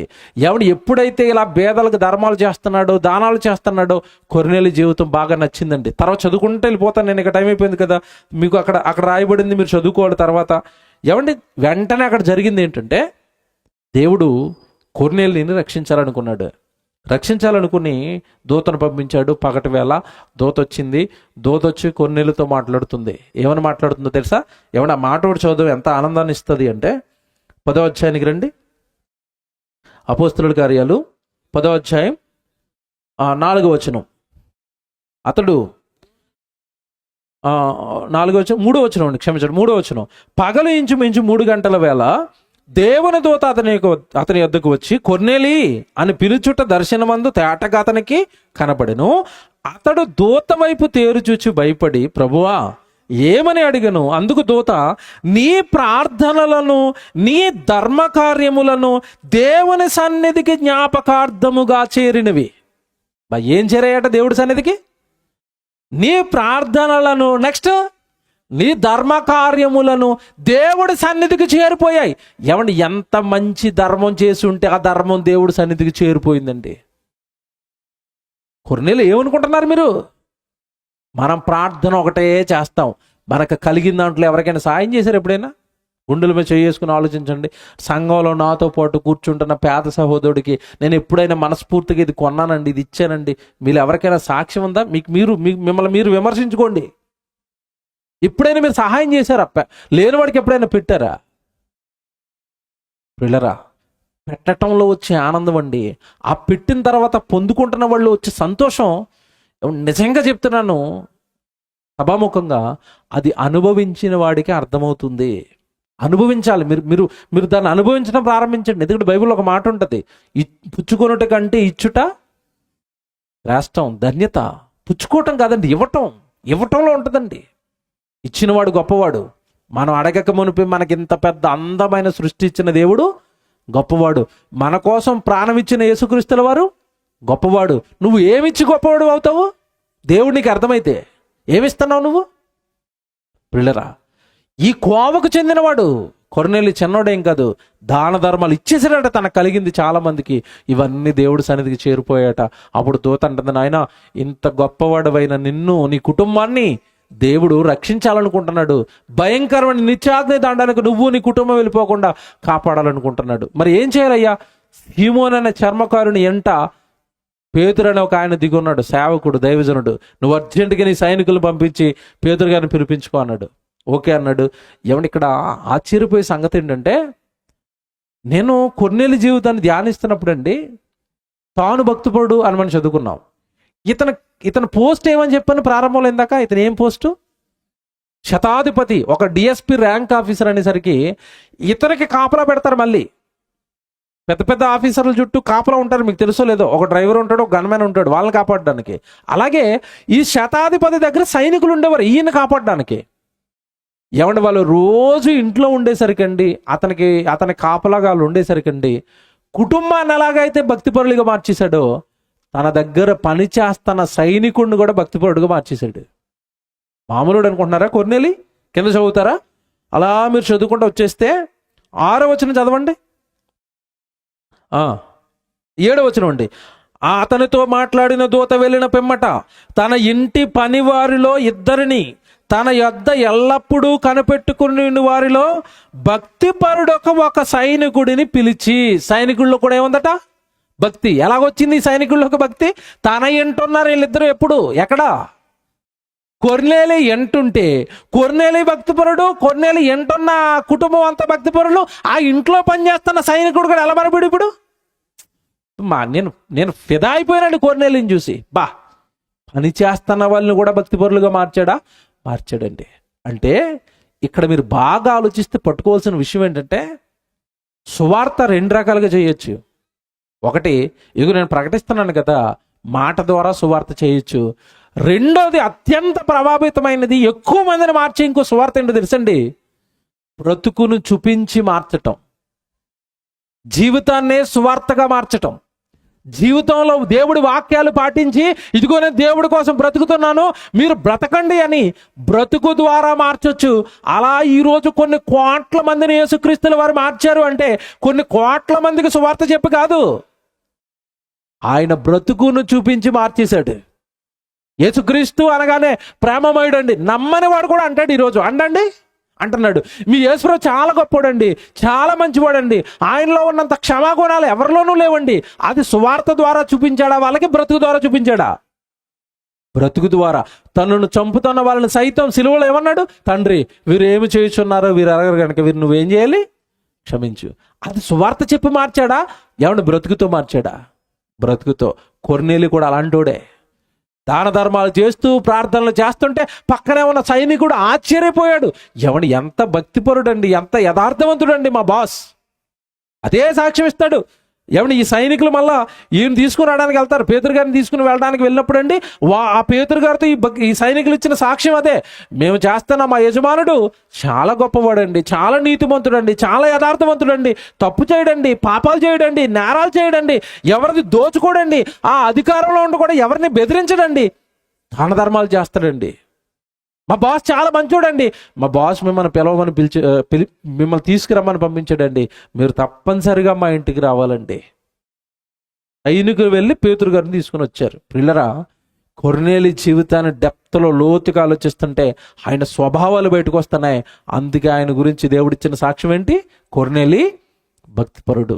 మీలో ఎంతమంది మీ జీవితాన్ని బట్టి మీ చుట్టుపక్కల ఉన్న వాళ్ళు మారుస్తున్నారు చెప్పండి? నన్ను బట్టి పక్కింటి ఆవిడ మారిపోయిందండి, నన్ను బట్టి ఎదురింటి కుటుంబం మారిపోయిందండి, మేము సరిగా గుడికి వెళ్ళటం వల్ల, చక్కగా మా కుటుంబం మేము ప్రేమగా ఉండటం వల్ల, మాలో వాక్యానుసారమైన లక్షణాలు ఉండటం వలన మమ్మల్ని బట్టి చాలా మంది మారిపోయారు. ఎవరెవగలం చెప్పండి సాక్ష్యం? క్లియరా? ఎంత వాక్యం వింటున్నా, వాక్యం గుడిలోనే, వాక్యం ప్రసంగాలు చర్చి దగ్గరే, ఇంటికి రాగానే ఎవరి జీవితాలు వాళ్ళవే, ఎవరి బ్రతుకులు వాళ్ళవే. ప్రేమించండి అని చర్చిలో వింటారు, ఇంటి చుట్టుపక్కల అన్నీ గొడవలే, ఇంటి చుట్టుపక్కల అన్ని విరోధాలే, ఈ చుట్టుపక్కల ఉన్న వాళ్ళు అందరితోనూ శత్రుత్వాలే. ఏంటి జీవితాలు? సువార్త జీవితం ద్వారా కూడా వెళుతుంది. అలా చూపించిన వాడే కొర్నేలి. ఇదంతా ఒక ఎత్తండి, ఇంకా చాలా చెప్పగలను, ముగిస్తున్నాను ఇక్కడ. అంటే కొర్నేలి తన బ్రతుకుతో చాలా మందిని మార్చాడు, చాలా మందిని మార్చేశాడు. అందుకే కొర్నేలి ఇంటికి ఈ దైవజనుడు వచ్చాడు. మధ్యలో చాలా జరిగాయి, చాలా చెప్పాలి, కానీ టైం అవుతుంది. మీరు చదువుకోండి, మీకు అర్థమైతే అదృష్టవంతులు. ఇలా కొర్నేలి రక్షింపబడ్డాడు. తన జీవితంలో రక్షణ పొందక మునుపే వాక్యాన్ని పాటించిన వ్యక్తిగా దేవుడి మధ్యలో ఏం సంపాదించాడు? స్థానాన్ని సంపాదించాడు. ఎంత గొప్పవాడో కొర్నేలి. ఒక్క సంఘటన వివరించి అతనికి వచ్చిన రక్షణను చూపించి ముగించేస్తాను. ఎంత గొప్పవాడో తెలుసండి? పేతురు గారు తీసుకురమ్మని పంపించాడు. ఈలో పేతురు గారు వస్తున్నాడు. పేతురు గారు వచ్చే టైం కండి కొర్నేలి చేసిన పని ఏంటో తెలుసా? అసలు నువ్వు వాక్యం వినిపించుకోవడానికే, నీ కుటుంబం వాక్యం వినడానికే సేవకుడిని పిలుచుకురా అని చెప్పాడు. సేవకుడైన పేతురు గారు వచ్చే లోపండి కొర్నేలి చేసిన పని ఏంటో చూస్తారా బైబిల్లో? 10వ అధ్యాయానికి రండి. 10వ అధ్యాయంలో 23వ వచనం. 23వ వచనం అండి. మరునాడు అతను లేచి వారితో కూడా బయలుదేరెను. ఎప్పేవారైన కొందరు సహోదరులు వారితో కూడా వెళ్ళిరి. మరునాడు కైసరలో ప్రవేశించిరి. కైసర అనగానే కొర్నేలి గారు ఊరు. ఏమంటే అక్కడికి ప్రవేశించారు. అప్పుడు కొర్నేలి, ఇది అండర్లైన్ చేసుకోండి, అప్పుడు కొర్నేలి తన బంధువులను ముఖ్య స్నేహితులను పిలిపించి వారి కొరకు కనిపెట్టుకొని ఉండెను. ఇంటికి ఎవరెవరిని రప్పించాడు? ఎవరెవరిని రప్పించాడు? ముఖ్య స్నేహితులను, బంధువులను. ఏమంటే వీళ్ళందరినీ ఇంటికి ఎందుకు రప్పించాడు? ఇంటికి ఎవరు వస్తున్నారు? దైవజనుడు వస్తున్నాడు గనక, వాక్యం చెబుతాడు గనక, ఆ వాక్యం ద్వారా మాకు రక్షణ వస్తుంది కనుక ఈ రక్షణ భాగ్యం నేను ఒక్కడినే పొందుకోకూడదు, నా కుటుంబం ఒక్కటే పొందుకోకూడదు.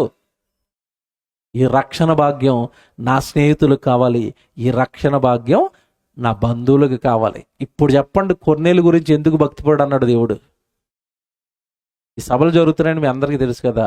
మీరు ఎంతమందికి చెప్పారు చెప్పండి? సాయంత్రం వాక్యానికి వెళ్దామని మీరు ఎంతమందిని పిలిచారు? నిజంగా చెప్పండి, దేవుడి సన్నిధిలో ఉన్నారు కదా. అబద్ధం ఆడకుండా చెప్పండి, ఎవరికైనా చెప్పారా సభకి వెళ్తున్నాను రండి అని?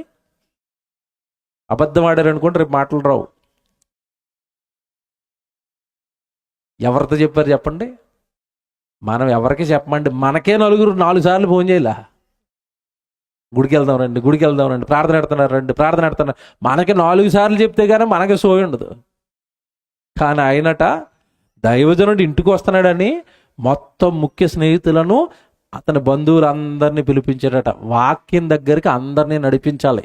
రాసుకున్న తర్వాత చదువుకోండి. ఇది కూడా దేవుడి ఆజ్ఞ. ఎక్కడుంటుంది అంటే ద్వితీయోపదేశకాండం. మీరు రాసుకున్న తర్వాత చదువుకోండి. ద్వితీయోపదేశకాండము 31వ అధ్యాయం 12వ వచనం, 17వ అధ్యాయం 19వ వచనం రాసుకున్న తర్వాత చదువుకోండి. పాత నిబంధనలో వాళ్ళకి ఒక ఆజ్ఞ, 31, 12, 17వ అధ్యాయం 19వ వచనం. అక్కడ ఏముంటుంది చెప్తానండి. దేవుడు ఆ రోజున్న ప్రతి వ్యక్తికి ఆజ్ఞ ఇచ్చాడు.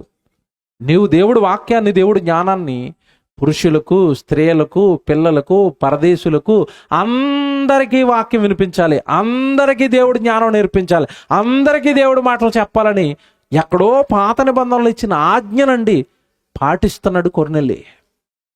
పాటిస్తున్నాడు. ధర్మశాస్త్రంలో రాయబడిన మాట. ఇప్పుడు మాట్లాడుతాను నేను, నా వైపు చూడండి. కొర్నేలి ఎవరు? ఒక అనుజనుడు. ఆయనకి బంధువులు అంటే అందరూ ఎవరు ఉంటారు చెప్పండి? ఇప్పుడు అనుజనులే ఉంటారు. ఒకటి ఫస్ట్ పాయింట్. కొర్నేలి పోస్ట్ ఏంటి చెప్పండి? శతాధిపతి. శతాధిపతి అయినప్పుడు ఆయనకి ఫ్రెండ్స్, స్నేహితులు కూడా ఎవరు ఉంటారు? ఇప్పుడు బాగా ఆలోచించాలి. డిఎస్పికి ఫ్రెండ్స్ ఎవరు ఉంటారండి? డిఎస్పీలు, సిఐలు, ఎస్ఐలు, వీళ్ళేనా ఫ్రెండ్స్ వాళ్ళకి? ఇప్పుడు ముఖ్య స్నేహితులు అందరినీ పిలిపించాడంటే ఎవరిని పిలిపించాడు ఆ రోజు వాక్యం దగ్గరికి? శతాధిపతులు, దశాధిపతులు, అంతే కదండి. మొత్తం మీద పెద్ద పెద్ద ఆఫీసర్స్ అందరినీ, స్నేహితులు అందరినీ రప్పించాడండి. ఇక్కడ ఒక పాయింట్ చెప్తాను నేను. ఇప్పుడు కొర్నేలి ఇంట్లో ఎవరెవరు ఉన్నారు? అన్ని జనులైన బంధువులు ఉన్నారు. నెక్స్ట్ ఆయన క్యాడర్కి తగ్గ ముఖ్య స్నేహితులు ఉన్నారు. ఇప్పుడు ఇంటికి ఎవరు వచ్చారు? పేతురు వచ్చాడు. పేతురు ఎలా ఉంటాడు చెప్పండి? పేతురు పోస్ట్ ఏంటి చెప్పండి? ఏం చేస్తాడు పేతురు గారు? చాలరండి, చేపలు పట్టుకునే ఆయన. ఆ కాలంలో ఆయనకి లోక సంబంధమైన చదువు లేదు. ఎలాగుండుంటాడు పేతురు గారు? ఒకసారి ఊహించుకోండి మీరు. అక్కడున్న శతాధిపతి ఫ్రెండ్స్, బంధువులు, ఇదంతా ఒక ధనవంతుల కుటుంబం. ఆ ఇంటికి పేతురు గారు వచ్చారు. ఇప్పుడు పేతురు గారు ఎలా ఉండుంటారు, వాళ్ళు ఎలా ఉండుంటారు ఆ రోజు? మీరు ఆలోచించండి, ఎలాగుంటారు? చాలా కాస్ట్లీగా, చాలా మంచి మంచి బట్టలు వేసుకుని, మంచి ఇంట్లో శతాధిపతి ఇల్లు అనేసరికి ఎలాగుంటుంది చెప్పండి? కాస్ట్లీ వస్తువులు. అలాంటి దగ్గరికి అండి పేతురు గారు వెళ్ళారండి. పేతురు గారు సామాన్యుడు, ఒక పేదవాడు. కాకపోతే ఈయన దగ్గర ఉన్నది ఏంటంటే రక్షణ ఇవ్వగలిగే వాక్యం పేతురు గారి దగ్గర ఉంది. బాగా వినండి. సేవకుడి దగ్గర ఉన్న సంపద ఏంటంటే వాక్యం. సేవకుడి ఆస్తి వాక్యం. సేవకుడి గొప్పతనం వాక్యం. ఆ వాక్యము ఆత్మలను రక్షిస్తుంది. అంతేనా? ఆత్మలను రక్షించుటకు శక్తి కలిగిన వాక్యం. ఆ వాక్యం పేతురు గారి దగ్గర ఉంది. లోక సంబంధమైనవి ఏవి ఆయన దగ్గర లేవు. పేతురు గారు ఇంట్లోకి రాగానే కొర్నేలి ఏం చేశాడో చదవండి. అక్కడ 25వ వచనం. 25వ వచనం, పేతురు లోపలికి రాగా కొర్నేలి అతనిని ఎదుర్కొని అతని పాదముల మీద పడి నమస్కారము చేసెను. ఎవరెవరి పాదాల మీద పడుతున్నారు? ఎవడో ఒక శతాధిపతి పేతురు గారి పాదాల మీద పడ్డాడట. బాగా వినాలి. శతాధిపతి పేతురు గారి పాదాల మీద పడుతున్న టైంకి ఆ ఇంటి చుట్టూ ఎవరున్నారు? ఒక డిఎస్పి ర్యాంక్ ఆఫీసరు అలాంటి ఆఫీసర్స్ని ముందు పెట్టుకుని ఎవరికో సాష్టాంగ నమస్కారం చేస్తే వీళ్ళందరూ ఏమనుకుంటారు చెప్పండి ఈయన గురించి? అలాగే ఏమైనా ఆలోచించాడా నేను తగ్గిపోతానని? నా చుట్టూ బంధువులు ఉన్నారు, వీళ్ళు ఎవరికీ రక్షణ లేదు, వీళ్ళ ముందు నేను ఎవరి కాళ్ళ మీద పడితే నా బంధువులు నా గురించి ఏమని మాట్లాడుకుంటారో అనుకున్నాడా? సిగ్గుపడుతున్నాడు ఏమైనా? రక్షణ పొందుకోవడానికి ఏం సిగ్గుపడలేదండి. వచ్చినవాడు గొప్పవాడు, సర్వ సృష్టిని కలిగించిన సృష్టికర్త మాటలు పట్టుకొని వచ్చాడు మా ఇంటికి మా సృష్టికర్త మాటలు పట్టుకొని వచ్చాడు. ఇతనికంటే ఇక గొప్పవాడు ఎవడో లేడు ప్రపంచంలో అనుకున్నాడు. ఆ మాటలు తెచ్చిన ఆయనకి సాష్టాంగ పడిపోయాడండి. ఇప్పుడు కొన్నేళ్ళ గురించి నేను ఎందుకు చెప్తున్నానంటే, పేరుకి శతాధిపతి అయినా ఆ గర్వం కానీ ఆ పొగరు కానీ ఇంట్లో మీకు ఏమైనా కనపడిందా? కనపడలేదండి. ఎవడ గ్రామానికి సర్పంచ్ ఉన్నాడు అనుకోండి, సర్పంచ్ అవ్వక మునుపు ఎలాగుంటాడు, సర్పంచ్ అయిన తర్వాత ఎలాగుంటాడు మీరు చెప్పండి. కొంతమంది ఎలా కనపడతారు మనకి? అంతకుముందు బాబు మీరే మాకు వాటర్ దేవుళ్ళు, మీరు ఓటేయాలి అంటాడు. ఓటేసిన తర్వాత ఎమ్మెల్యే కానీ సర్పంచ్ కానీ అయ్యాడు అనుకోండి, ఇంట్లోకి రాకుండా బయట ఇద్దరిని ఎడతాడు. ఎవరిని? గన్మ్యాన్లు, బౌన్సర్ని. ఎవడైనా పమ్మను సార్ బిజీగా ఉన్నాడు ఇప్పుడు, మరి ఇంటికి వచ్చి పొల్లు దానాలు ఎట్టవు మాకు? పదవి లేనప్పుడు ఎడతారు, పదవి ఉంటే ఎవడైనా తగ్గుతాడండి? తగ్గడండి. శతాధిపతి కాళ్ళు పట్టుకుంటున్నాడంటే భక్తిపరుడే కాదు చెప్పండి? ఇప్పుడు భక్తి అండి. భక్తి ఉన్నవాడికండి పొగరు ఉండదండి. భక్తి ఉన్నవాడికండి లోక సంబంధమైన అధికారాలు కనపడవండి. భక్తి ఉన్నవాడికి చిన్న పెద్ద తేడా ఉండదండి. ప్రేమ కలిగి ఉంటాడు. ఏమంటే ఎదురుగ్గా ఉన్న వ్యక్తిలో దైవజనుడైతే గౌరవిస్తాడు. మళ్ళా చెప్తున్నాను, దైవజనుడిని గౌరవించని వాడు ఎవడికి వాక్యం తెలియదు అంటాను నేను. నీకు వాక్యం నేర్పించిన వల్ల, నీ ఆత్మను కాపాడుతున్న వల్ల వాళ్ళని తోలనాడుతున్నావు, వాళ్ళ గురించి చెడుగా మాట్లాడుతున్నావు అంటే అసలు నీకు ఏమి తెలియదు అంటాను నేను. కనీసం కొర్నేలి కూడా జ్ఞానం కూడా లేదంటాను. ఆ కొర్నేలి రక్షణ పొందక మునిపే దైవజనుడికి అంత గౌరవిస్తున్నాడు అంటే ఏమంటే యేసుక్రీస్తుల వారి రక్షణ చెప్పిన తర్వాత ఇంకెంత ప్రేమించుంటాడు దైవజనుడిని, ఇంకెన్ని కార్యక్రమాలు చేసి ఉంటాడు, ఇంకెంత గొప్పగా దేవుడి కోసం బ్రతుకుంటాడు. ఇదంతా రక్షణకి ముందు నేను చెప్పిందంతా. రక్షణ పొందిన తర్వాత ఏం చేశానని బైబిల్ చదువుకున్నానండి, కనపట్టలేదండి. కొర్నేలి జీవితం పార్ట్ 2 ఎక్కడ అనుకుంటున్నారు? మీరు పరదేశకు వస్తే అక్కడ పార్ట్ 2. ఎతుకుడు బైబిల్లో లేదు. ఏం చేశాడు కొర్నేలి తర్వాత అంటే మీరు నేను ఎక్కడికి వెళ్ళాలి? పరదేశకి వెళ్ళిపోయి బాబు ఎవరండి కొర్నేలి గారు అంటే ఎక్కడ దొరుకుతాడు. అయ్యా నమస్కారం అయ్యాను, మీరేనా కొర్నేలి గారు? నేనే. రక్షణ పొందిన తర్వాత ఏం చేశారో బైబిల్లో లేదే చెప్తాను దా కూర్చో అంటాడు. పార్ట్ 2 ప్యారడైజ్ అనమాట. రెండో పార్ట్ కావాలంటే మీరు పరదేశకి రావాలా వెళ్ళరా. తర్వాత పేతురు గారు చెప్పిన మాటల కండి తాను తన కుటుంబం అంతా ఏం పొందారు తెలుసా? రక్షణ పొందారు. యేసుక్రీస్తుల వారి గురించిన సువార్త చెప్పాడు పేతురు గారు. ఆయన ఇంటికి వెళ్ళి యేసుక్రీస్తు అందరికీ ప్రభు, మన కోసం ప్రాణం పెట్టాడు, మీకోసం మా కోసం సిలువలో చచ్చిపోయాడు అనేసరికి అయ్యో నాకు తెలియదండి ఆయన గురించి, నేను రక్షణ పొందేస్తానని, నేను ఆయన్ని స్వీకరిస్తాను అని ఆ రోజే ఆయన కుటుంబం అంతా ఏం పొందారు తెలుసా? రక్షణ పొందారు. ఇప్పటి వరకు నేను చెప్పింది ఒక ఎత్తు అయితే, చివరిలో చెప్తున్న బిట్ బాగా మొదలు పెట్టుకోండి. అప్పటి వరకు అండి రక్షణ యూదుల దగ్గర మాత్రమే ఉంది. అపోస్తులుడు 12 మంది సువార్త ఎవరికి ప్రకటిస్తున్నారు అనుకుంటున్నారు? యూదులకు మాత్రమే. ఇశ్రాయేలీయులు యూదుల దగ్గరికి వెళ్ళరు, వాళ్ళకి వీళ్ళకి కొంచెం గ్యాప్ ఉంది. తెలుసు కదా మీకు? అసలు వాళ్ళు వీళ్ళ దగ్గరికి రానివ్వరు, వీళ్ళు వాళ్ళ దగ్గరికి వెళ్ళరు. అందుకే పేతురు గారిని డైరెక్ట్గా వెళ్ళమంటే వాళ్ళ పేతురు గారు.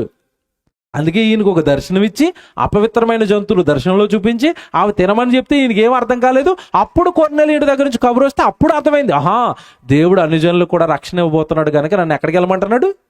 అన్ని జనుల దగ్గరికి వెళ్ళమంటున్నాడని దేవుడు చెబితే అన్ని జనుల ఇంటికి వెళ్ళాడు. లేకపోతే అన్ని జనులు అసలు వాళ్ళ దగ్గరికి రానివ్వరు.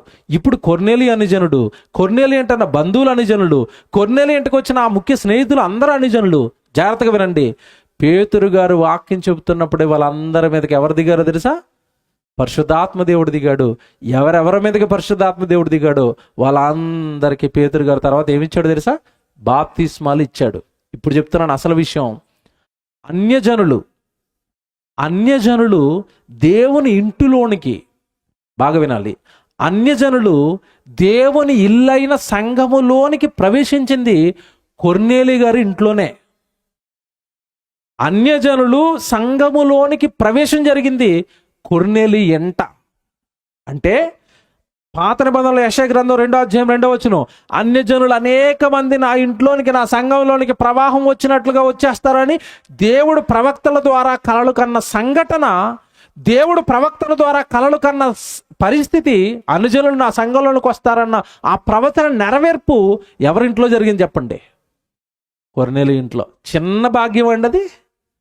ప్రవక్తల నోట దేవుడు పలికించారు అన్యజనులు తన ఇంట్లోనికి ప్రవేశిస్తారన్న ప్రవచనం కొర్నేలి ఎంట నెరవేర్చుకున్నాడు.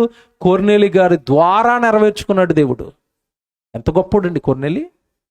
కనుక ప్రియులరా, ఎందుకు అంత గొప్పవాడయ్యాడు అంటే మీకు చెప్పాను కదా, దేవుడు రాయించిన ఆజ్ఞలను కట్టడలను ఆయన మేరకుండా బ్రతికాడు. మీ నుండి నా నుండి దేవుడు కోరుకుంటున్నది అదే. ప్రారంభంలో నేను చదివించిన వచనం కూడా అదే. ఏంటి?